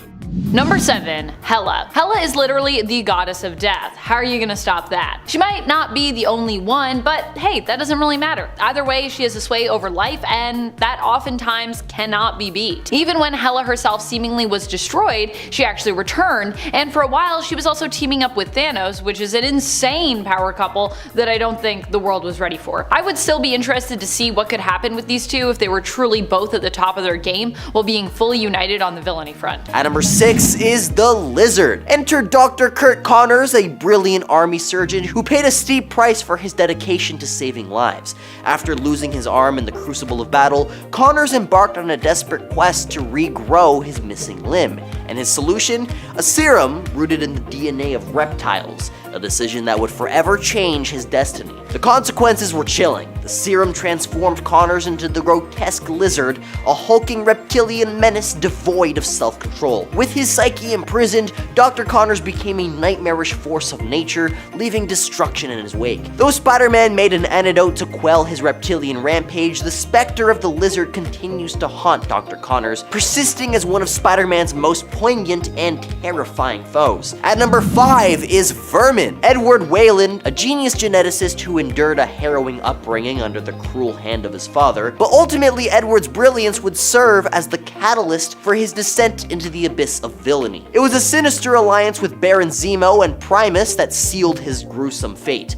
Subjected to a diabolical experiment, Edward emerged as the grotesque Vermin, a rat-like abomination with the insatiable appetite for human flesh. Now, Vermin lurks in the murky depths of Manhattan sewers, a denizen of the city's darkest underbelly. His once brilliant mind has been cruelly eroded, unable to even remember the life he once had. At number 4 is the Swarm. In the web of Marvel's Rogues Gallery, there exists a truly spine-tingling villain born from the annals of macabre imagination. Fritz von Meyer, an evil scientist with sinister ambitions, sought refuge in the depths of South America following the tumultuous end of World War II, and we can all guess which side he was on. His post-war existence, however, took a bizarre twist when he donned the mantle of a humble beekeeper, but fate had a malevolent design in store for Fritz. Beneath the tropical canopy, he stumbled upon a colony of bees, oddly mutated by some sinister force. In a grisly turn of events, Fritz's quest to subdue the colony led to his untimely demise as he was devoured alive by the very creatures he sought to control. All that remained in the end were his skeletal remains, yet his tale doesn't end there. In a truly nightmarish turn, the bees actually absorbed Fritz's consciousness, merging his with the swarming hive mind of their own, and the result was an abomination known as Swarm, a being composed of thousands of bees acting in macabre unison, each dancing to the nightmarish symphony of Fritz's malevolent will. At number 3, the Thousand. In the comics, few Spider-Man villains are as unsettling as Carl King, who actually started off as one of Peter's high school bullies alongside Flash. Now, he was one of the few who actually witnessed Peter Parker's spider bite, and then was the only one who witnessed Peter's newfound powers thereafter, and so he sought similar powers and actually went on to eat the radioactive spider that bit Peter in the first place. Kind of a weird way of doing it, and so instead of acquiring new abilities, he transformed into the Thousand, a nightmarish collective of cyclically linked spiders. These spiders infiltrate and control victims by consuming them from the inside. Carl's mother was the first victim, but many followed thereafter. The Thousand is a chilling reminder that in the Spider-Man universe, true terror often arises from unexpected sources, making them the most spine-tingling foes in the Web-Slingers Rogues Gallery. At number 2 is Carnage, also known as Cletus Cassidy, a name that chills the spine, because he's a man whose descent into darkness was inevitable. Born without superpowers, he wielded the horrific potential within his twisted soul. See, it all began when he was just a child, committing his first heinous act by sending his grandmother tumbling down a staircase. Just a glimpse into the malevolence that lay dormant beneath this character's psyche. The St. Estes Home for Boys, an ill-fated refuge, failed to contain his rage. The disciplinarian administration met their grim end at his hands, and a poor girl met her doom beneath the wheels of a bus, and thereafter he left the orphanage reduced to smoldering ruins. Cassidy's score count probably spiraled into the dozens by this point, but his malevolence met its match when he found himself behind the bars of Rikers Island, sharing a cell with none other than Eddie Brock. Venom's chaotic escape left an indelible mark as a fragment of the symbiote left behind by Venom had merged with Cassidy, birthing none other than the monstrous Carnage. From then on, the nightmare had only begun, unleashing a new terror upon an unsuspecting world. And at number 1 is Green Goblin. In the annals of Marvel Comics, few villains send shivers down the spine quite like Norman Osborn, unwitting creator of the maniacal Green Goblin. A quest for strength and intellect led to a catastrophic catastrophic incident, granting Osborn great power but also shattering his sanity. As the Green Goblin, Osborn became not just Spider-Man's nemesis, but a threat to the entire Marvel Universe. His reign of terror left a grim trail of casualties, none more tragic than the unaliving of Gwen Stacy, Peter Parker's main love interest, which was a cold-hearted act just to torment Spider-Man. The Green Goblin's unpredictability, cunning, and ruthlessness make him one of Marvel's most enduring and fearsome foes, a chilling reminder of the darkness lurking in Spider-Man's world. Number 10. The Maker. The Maker is one of the creepiest villains out there, but at the same time, he also seems like one of the saddest as well, at least at the beginning of Ultimate Invasion. And honestly, there are undertones of that throughout, I would say, the Ultimate continuity for him. Who is the Maker? He is the version of Reed Richards who we normally know as Mr. Fantastic, who hails from the reality of Earth 1610, known as the Ultimate or Ultimates reality. What makes him so scary? Perhaps the realization that Reed potentially makes an even more formidable villain than he does a hero. He's like Reed without the moral code. I mean, he is Reed without the moral code. That's literally who he is. And friends, before I move on to our next spot on this list, if you love what we do here at Top 10 Nerd, be sure to show us you love us by clicking that subscribe. And make sure you have that bell on so you don't miss out on any of our good old nerdy notifications. Number 9. Reavers. Over the years, the Reavers have become scarier and scarier as a group of villains. Initially, the Reavers were members of the Hellfire Club, in a way belonging to the Hellfire Club's elite team of bodyguards, their own personal militia known as the Hellfire Knight. After being taken by Mojo and repurposed, they were turned into cyborgs, who have become more and more horrific as the years have progressed in terms of their appearance. The Reavers would go on to become affiliated with Spiral, Lady Deathstrike, and of course, Donald Pierce. Initially, they just look like eccentric 80s and 90s villains, but in the modern age, they look more like mad science experiments gone wrong, with the weapons that they wield becoming integrated with their own bodies, a part of that. Before, they were some of my favorite comedic relief in terms of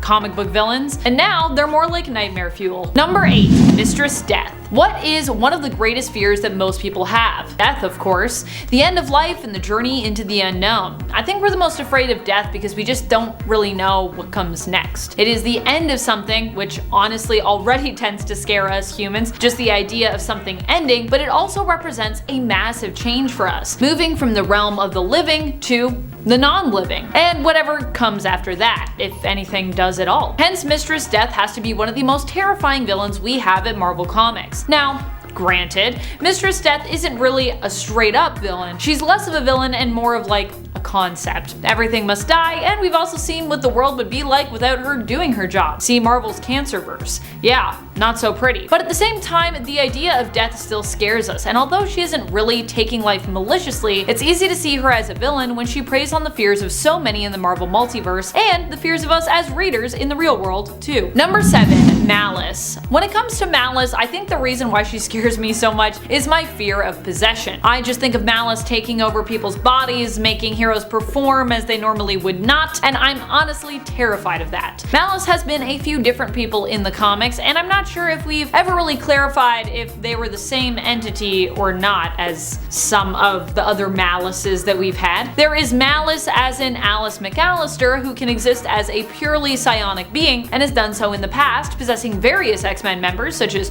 Lorna Dane, Psylocke, and even Storm for a time. And there is Malice as in the darker persona of Susan Storm, the Invisible Woman, which takes control of the Invisible Woman and who apparently was made manifest during the Psycho Man's attack on New York. Pretty sure these are two separate entities, but I think it's also really interesting that they both kind of like possess people, and they're also both named Malice, so I just decided to include them together because you never know. You never know. Those could be connected at some point. Number 6. Agatha Harkness. Like a few of these villains, when we first met Agatha Harkness in Fantastic Four number 95 from October 1969, she was already elderly. She started out as the nanny for the newly born Franklin Richards, and using her magical powers, she even saved the Fantastic Four from the Frightful Four, a handful of other villains, and also helped Franklin when his powers first started to emerge. But she went on to have an interesting relationship with the Scarlet Witch, Wanda Maximoff, but also her mother, Natalia Maximoff. That's because this sweet nanny, Agatha, is actually an incredibly ancient sorcerer who was around to remember the sinking of Atlantis nearly 18,500 years ago. And she was probably the most powerful of the original witches during the Salem witch trials, an event that she actually supported as she thought it would cull the weak magic users who held them all collectively back. While Agatha is not technically immortal, her use of magic coupled with her extended lifespan has made her basically the same thing. Number 5. Kang the Conqueror. Kang is a little bit of an interesting pick for this list, as he totally can be stopped and has been multiple times. Thanks to the advanced time period he comes from, Nathaniel Richards has an increased lifespan, making him look like 40 years old when he's actually 70 years old. That's fine, that doesn't make him unstoppable or immortal. What makes him immortal is a couple of things. For starters, as most people know, Kang has a huge relationship with time. A version of this guy exists at almost all moments of the time stream, and not just one version of him, as there have been Kangs from different universes that have shown up as well. So not only can Nathaniel Richards show up at any point in the time stream in any of his numerous identities that all have their own long history, but his alternate universe versions are almost always set to make an appearance in his place. And then, on top of that, until recently, Nathaniel had the ability to transfer his consciousness to another body whenever he did actually pass away. So, yeah, he's kind of immortal. Number 4, That Which Endures. That Which Endures is basically like a bacteria. All the way back at the very beginning of life, billions of years ago, when the first cells split on Earth and multicellular life forms began to exist, That Which Endures attached itself to the resulting organism and has been multiplying and sticking with whatever species it determined was the most dominant in order to ensure its own survival. It basically chooses which species are successful, and a small part of it exists in every member of that species. At first, that was dinosaurs, and then eventually humans. Around every 100,000 years, That Which Endures will just pop up in a large number of that species, look around, and see if any other species is beginning to come out on top, which is when it would jump ship to that new species. When it did this in Avengers West Coast number 47 in 1989, it noticed that there was a super cool and powerful evolution in Homo sapiens known as Homo superior, aka the mutants. That Which Endures chose the Scarlet Witch as the first mutant it would try to jump to, using her to destroy Homo sapiens. Luckily though, the Great Lakes Initiative alongside Vision were able to stop this from happening, and we haven't really heard anything of this semi-sentient organism ever since. Number 3, The Beast. The ninja clan known as the Hand has had many run-ins with different heroes over the years, but none of those heroes have had as much interaction with the shadowy group as Daredevil. His mentor, Stick, and his sometimes girlfriend, Elektra, have history with the clan as well, and he's never been particularly fond of them. But when he seemed to secure control over the clan, he decided to put their skills to good use. He moved them to Hell's Kitchen and started up a headquarters and prison known as Shadowland. He changed the Hand into what he thought was a force for good, but as his time with the Hand went on, he seemed to be the one who was changing, becoming more aggressive and drastic with his methods of crime fighting. He started to butt heads with other heroes and even became responsible for the passing of his adversary, Bullseye, again. Now it turns out that this brutal new Daredevil was actually being possessed by an ancient demon called the Beast, who is the source of the Hand's mystical powers and has been the reason the clan was as morally dubious as it is. Daredevil was secretly manipulated by the Snake Root, a small faction of the Hand that worshipped the Beast. They manipulated Daredevil into undergoing the ritual of the Black Flower. So when Daredevil removed the problem of Bullseye from existence, it completed the ritual and the Beast possessed him and corrupted the people of Hell's Kitchen until Iron Fist exorcised the demon from that. Number 2, Uranos. As you might be able to gather from their name, Eternals are, well, eternal, meaning they are immortal, and some of them are scary powerful. The Eternal known as Uranos first ever appeared in Marvel What If number 24 in September of 1980, in a story that explained the origins of the Eternals. In this story, Uranos is trying to convince his brother, Kronos, that the Eternals should use their massive amounts of power to just take over the world. He believed the Eternals would best fulfill their duties if they exterminated both the deviants and the humans on Earth, all life outside the universe as well, and imprison the Celestials, but his brothers, Kronos and Oceanus, luckily disagreed, sparking the Eternals' civil war. The war culminated in his defeat and banishment to the planet Uranus. Surprise though, this isn't what actually happened. The Uranos who was banished to another planet was actually a clone of the real Uranos who was banished to the exclusion, as he tied his own passing to the destruction of Earth, meaning if he goes, we all go. Which is why he was sent to the exclusion, only able to leave an hour at a time at the discretion of the Prime Eternal. Most recently, Uranos was used by Druig to wipe out a massive amount of the mutant population when a war between the Eternals and the mutants broke out. And finally, in at number 1 today is Shadow King. Amal Farouk was a pretty nasty mutant that Charles Xavier had a run-in with in Cairo way back in the day before he started the X-Men. Amal attacked Xavier and then tried to convince Charles to partner with him in his nefarious ways. Luckily, Charles refused, challenged Farouk to a psychic duel, and won, which seemed to take Farouk's life, and he moved on to create the X-Men in order to combat evil mutants in the world like Farouk himself. What no one knew until about 150 issues later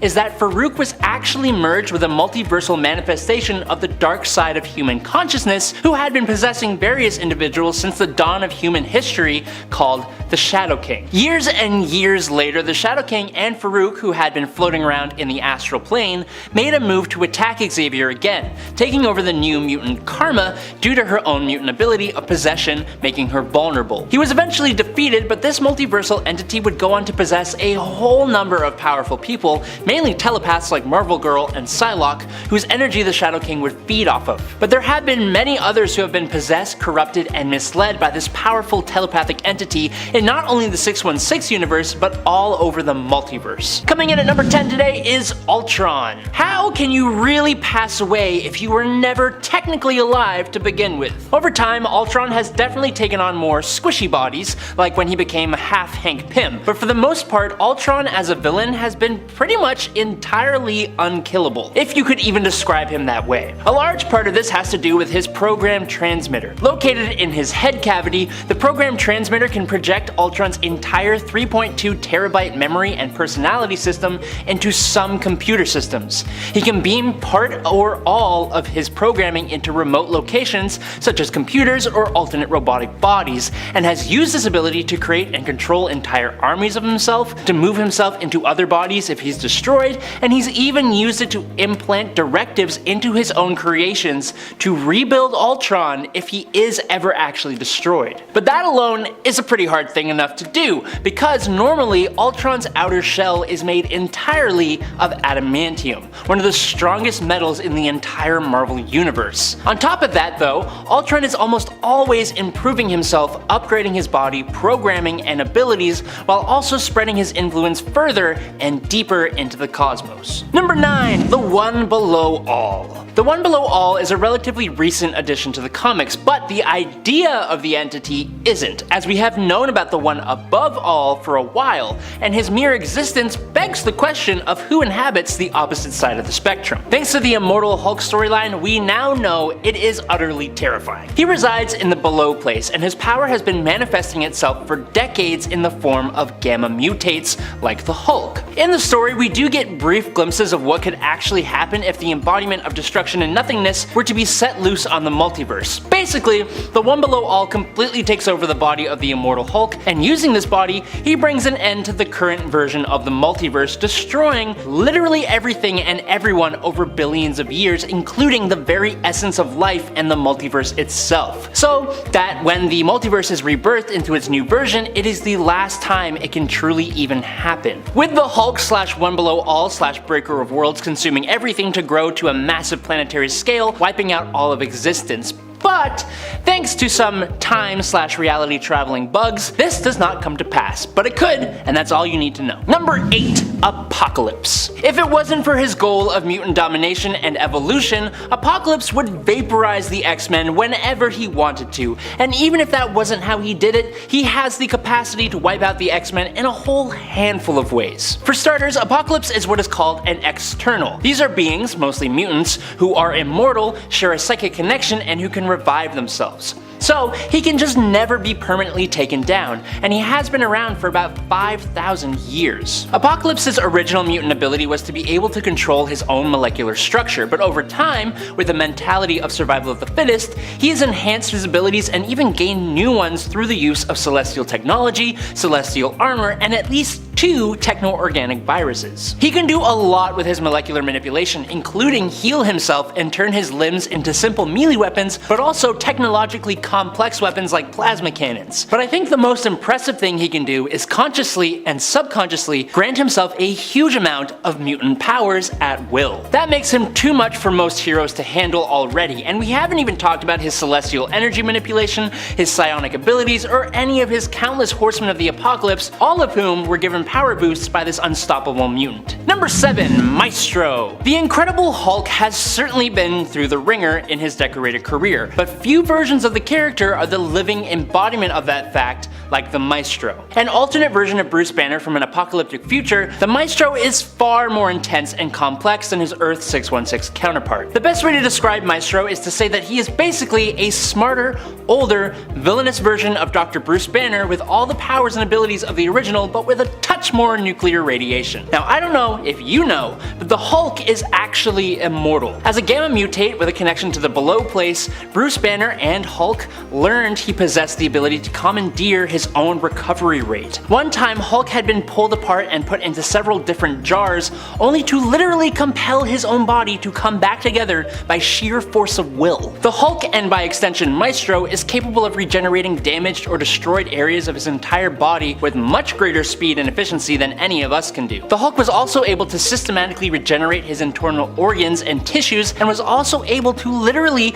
rip off a large fraction of his own head, allowing it to completely regrow. The Maestro himself was able to molecularly rebuild his own body after being atomized. The Hulk has survived to be the only living human being left on the entire Earth in Hulk the End, so immortality for this guy is a big old checkmark. In its 6th, Mephisto. Yes, Mephisto is actually in this list. Your theories were right this time. Mephisto, an extra-dimensional demon, presides over a fiery pocket dimension he refers to as Hell, or Hades. However, it differs from the actual Christian concept of Hell, which is governed by Pluto in Greek mythology. Like Hades is governed by Pluto in Greek mythology. It's a separate thing, okay? Mephisto strategically labels his realm as Hell to capitalize on the belief of, you know, God, the devil, all of that stuff. So he's creating himself in the illusion of just absolute evil, which is, yeah, it's a good marketing strat. It's like the Blair Witch of demon marketing. His appearance typically resembles just a traditional demon, but it remains uncertain whether it's actually what he looks like or if this is just something that he throws on when he's going to the ball because, you know, he's like, oh yeah, I'm the devil, so I'm gonna look like a devil. He also accepts names that are just contributed to being devils, you know, like Mephisto is derived from Mephistopheles in the Faust legends and stuff like that. Just basically anything you want to call the devil or any name you have for the devil, he accepts. He's chill like that. But the frickin' devil? Yeah, if history has taught us anything, you can't really stop the devil. The devil stops you. Number 5. Apocalypse. When it comes to X-Men villains, Apocalypse is one of the best around. Definitely one of the most inevitable. Sure, right now, he's more on the side of good because he's been unified by the cause that is known as Krakoa, the mutant nation, but I'm just waiting for the moment that he moves once more from an ally to an unbeatable villain. When it comes to Apocalypse, part of the reason why he is so hard to defeat comes from the fact that his mutant ability alone makes it nearly impossible to do so. Apocalypse basically has evolutionary sort of powers that allow him to adapt to almost any setting, bolster his strength and durability over time. His inherent ability allowed him to control his body at an atomic level when we're talking about his pure mutant ability, allowing him to adjust his body as needed depending on the circumstances of the fight that he's in. Add in the fact that his powers have been augmented by celestial technology over time, and the fact that he's also fully absorbed two different techno-organic viruses into himself, with his body overpowering and fully encompassing them into his own makeup. And yeah, you can see why he makes our cut. Oh, did I mention that Apocalypse also has a long history with magic? Because that's also a thing now in the comics. In at 4, Carnage. When the Venom symbiote came to rescue its host Eddie Brock from jail, it left an asexually produced offspring behind. That spawn then bonded to Cletus Cassidy, who was a renowned serial killer in the Marvel Universe, through a wound in his hand, merging with his blood and becoming red and black in color. Now going by the name Carnage, Cletus returned to, you know, being a serial killer, but this time with superpowers. Yeah, he's a recurring enemy, and quite the deadly one at that, okay? Eventually Carnage fought Spider-Man and Spider-Man was defeated, realizing that Carnage was just another symbiote though. He called on Venom to help, and then they were able to defeat him. But like still, okay? He had to get his enemies to help to defeat Carnage. That's weird. Spider-Man later also used loud noises to defeat both of them, but like that's just kind of a cheap shot in my opinion. But thanks to Cletus's psychopathic tendencies and the fact that he was created on Earth, he has more abilities than his father. A lot more. Like the ability to shoot projectiles out of his hands and then forming like razor sharp weapons on his hands to tear through innocents and enemies with chef-like precision, I might add. Yeah. Plus, Carnage can't be killed with fire, so that's definitely a vote in his favor. The dude's a serial killer who got superpowers. Yeah, that's pretty freaking unstoppable, and he's a fan favorite. Plot armor. Number 3, Dark Phoenix. Probably the worst villain around and one of the most powerful ones out there has to be Dark Phoenix. The Phoenix Force is an interesting character entity because when it operates in a hero role, it's actually one of the most powerful forces of good in the cosmos. But with the ultimate power of the Phoenix also comes the temptation to lose control to it and turn dark. When this does happen, you are looking at a power that is epic enough to end all worlds and threatens to bring the very universe to its knees. Really, it all lies in the host that the Phoenix Force takes. The cosmic entity itself is really neither good nor bad on its own. But once someone becomes corrupted by its darker side, good luck trying to stop them or control them. In most cases, you have to hope that the Force either leaves the host of its own will and moves on to someone else, or that the person chooses to sacrifice themselves to protect others and regains enough control to even be able to do that. But ultimately, in at number 2, Green Goblin. Speaking of how many times will they come back from the dead. After gaining heightened strength, intellect, and regenerative abilities thanks to the formula that he took to become a Goblin, Norman Osborn survived being impaled by his glider, but you know, no one knew. Escaping the morgue, he concealed his identity and evaded capture to flee to Europe. And then he comes back, because of course he does, he's freaking the Green Goblin, and then his secret gets exposed to the world. But despite this, he ends up getting captured and imprisoned, but then manages to escape again. And then during the last jailbreak, S.H.I.E.L.D. apprehended him near France and then returned him to his highly secured cell now, initially held in the raft. Norman continued to grapple with the Goblin in his brain, but he ends up escaping again. You know the drill by now. He was secretly moved to a special containment center where he encountered the father of Colmere, but like, come on, okay? He ends up escaping every single freaking time because he's the Green Goblin and he's Spider-Man's like most famous villain and he's like the most iconic one. So yeah, they're not gonna kill him off or they're not gonna permanently stop him because he's such a moneymaker. Are you kidding me? Half of the people who went to see No Way Home went to see No Way Home because of the Green Goblin. You know I'm right. Number 1, Juggernaut. I mean, come on. It's in the name. I have to include Juggernaut on this list. While he might not have the ability to fully control and manipulate the atoms that make him up like Apocalypse, or to warp reality like the Phoenix Force, and he might not be quite as iconic as someone like the Green Goblin, I would still consider him to be the most unstoppable villain around, considering he is literally known as the unstoppable Juggernaut. That being said, lately in the comics, Cain Marko has actually been turning over a new leaf, but this also goes to show how unstoppable he is, not just in his body, but also in his mind, with him setting out to become more of a heroic figure and even rebelling against Sidorak, who he was once the avatar of. Cain has become so unstoppable, not even Sidorak can control him now, with Cain using materials that Sidorak left on Earth to forge his new armor. As such, Juggernaut is no longer Sidorak's agent tied to his will, but instead is actually free to choose his own path. As a villain though, Juggernaut also still happens to be one of the hardest villains to beat, whether he's linked to Sidorak at the time or not. At number 10 is the obvious Venom. Born from the unholy union of an alien symbiote and the embittered reporter Eddie Brock, this malevolent force emerged as an embodiment of Peter Parker's absolute worst fears. In the comics, Venom's sinister plot unfurled in the shadowy corners of New York City as he relentlessly pursued a vendetta against our friendly neighborhood hero. Armed with intimate knowledge of Peter's life, Venom's malevolence reached chilling heights. He would haunt haunt Aunt May's doorstep, casting an eerie shadow over her once safe haven, and sent shivers down Mary Jane's spine in the very home she shared with the web-slinger. Now, while Venom recently has undergone a reluctant transformation into an anti-hero, his origins continue to haunt Spider-Man's psyche, proving even that in the world of comics, nightmares can endure. At number 9 is Morbius the Living Vampire. Introduced in 1971 with The Amazing Spider-Man 101, Morbius is no ordinary vampire. He's a scientist turned blood-sucking bad boy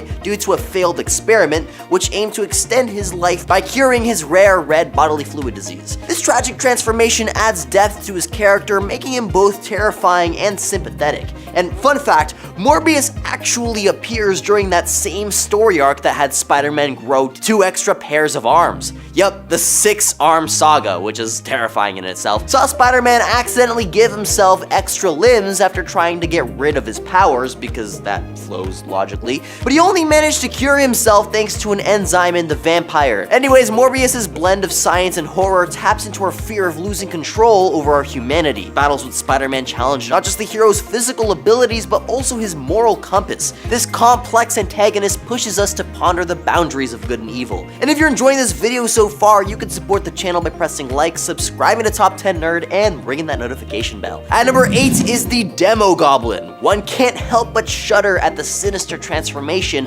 of the Hobgoblin into the Demogoblin. I mean, the Hobgoblin was already scary enough, just jeez. This haunting tale unfolds when the Hobgoblin, desperate for the power to vanquish the Wallcrawler once and for all, entertains a diabolical bargain with Nazareth, a demon of malevolent stature. But rather than directly claiming his soul, Nazareth opts for an unholy possession, forever intertwining the Hobgoblin with this demonic entity. Within the Hobgoblin's shell, an otherworldly struggle ensues, leading to the expulsion of the infernal force. Yet, instead of retreating to the abyss, the vanquished demon materializes as this ghastly Demogoblin. Driven by an inexplicable yearning for redemption, the Demogoblin embarks on a ghastly crusade targeting sinners of all kinds, from ruthless unalivers to mere fibbers, as it seeks to carve its way back to the celestial realm. This spine-tingling saga showcases the chilling depths Marvel Comics can plunge into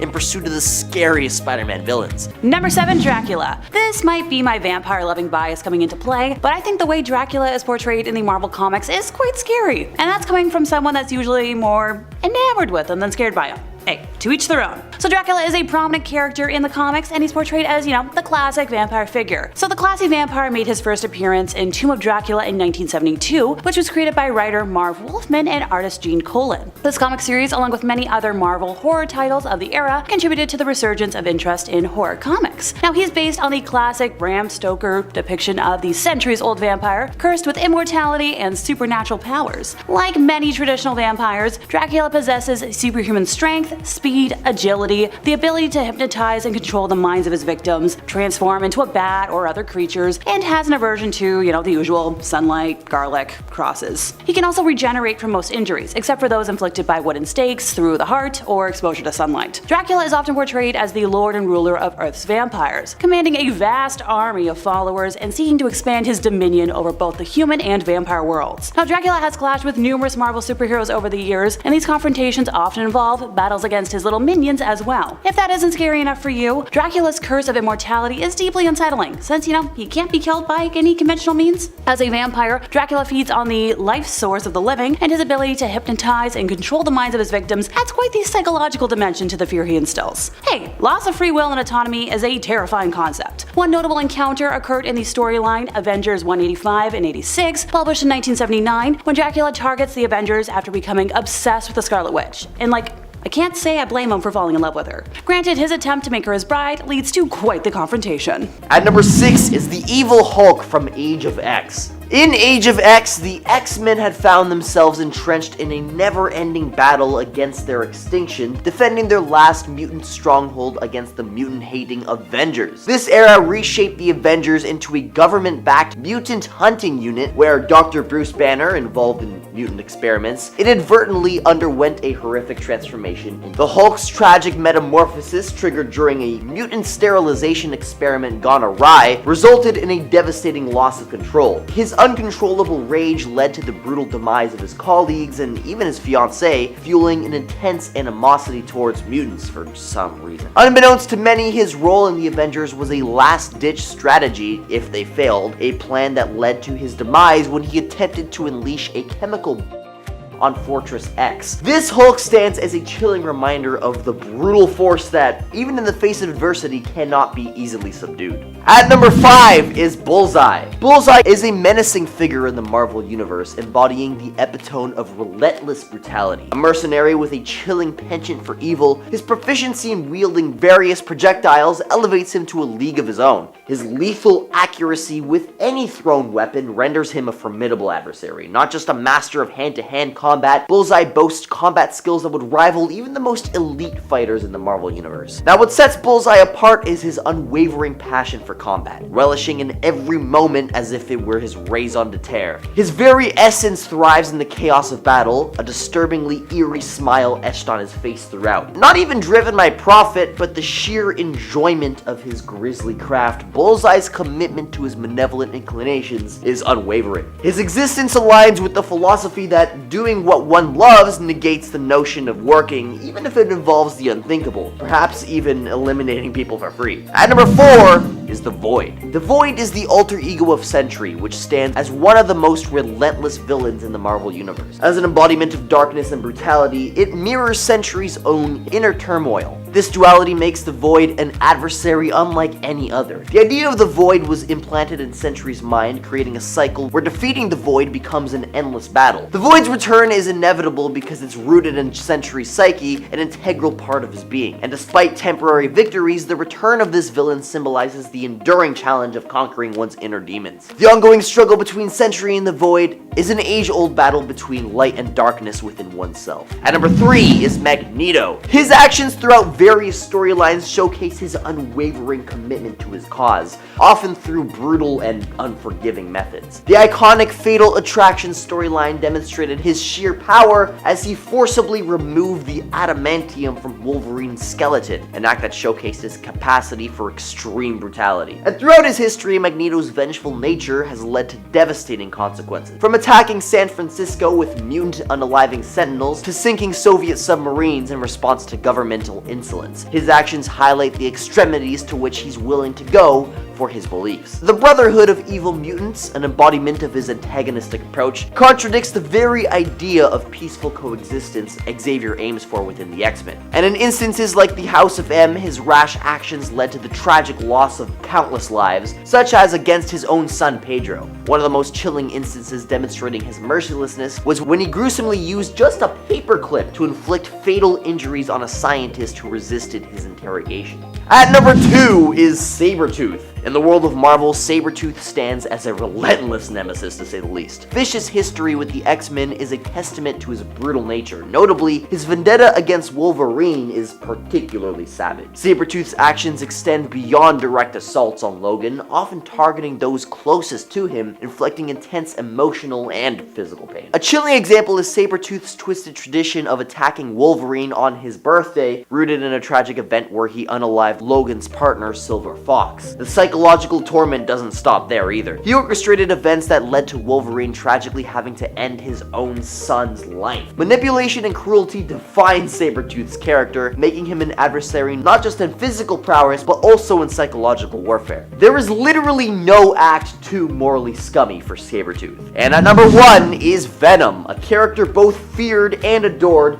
He's evolved from a ruthless supervillain to an anti-hero in the Marvel Universe. First appearing in The Amazing Spider-Man number 299, Venom's introduction was nothing short of menacing. Not only did he terrify Mary Jane, leaving her traumatized, but he also engaged in a lethal encounter in Our Lady of Saints Church, breaking the sanctity of the place by eliminating a police officer. These horrific acts just set the tone for Venom's malevolence. The character's brutality continued with the likes of Black Cat, whom he physically and emotionally harmed, and not to mention his actual brain eating, a horrific event that was seen in Venom: The Hunger number 1. Venom's dark history extended to Anne Wang, whose association with the symbiote ended tragically, and Lee Price, a host who willingly used the symbiote for brutal homicidal acts. The character exhibited a level of violence and evil surpassing that of many other villains, culminating in his involvement in planetary mass unaliving. The Venom's progression from villain to anti-hero is marked by a series of abhorrent deeds, showcasing a complex character torn between dark impulses and occasional acts of redemption.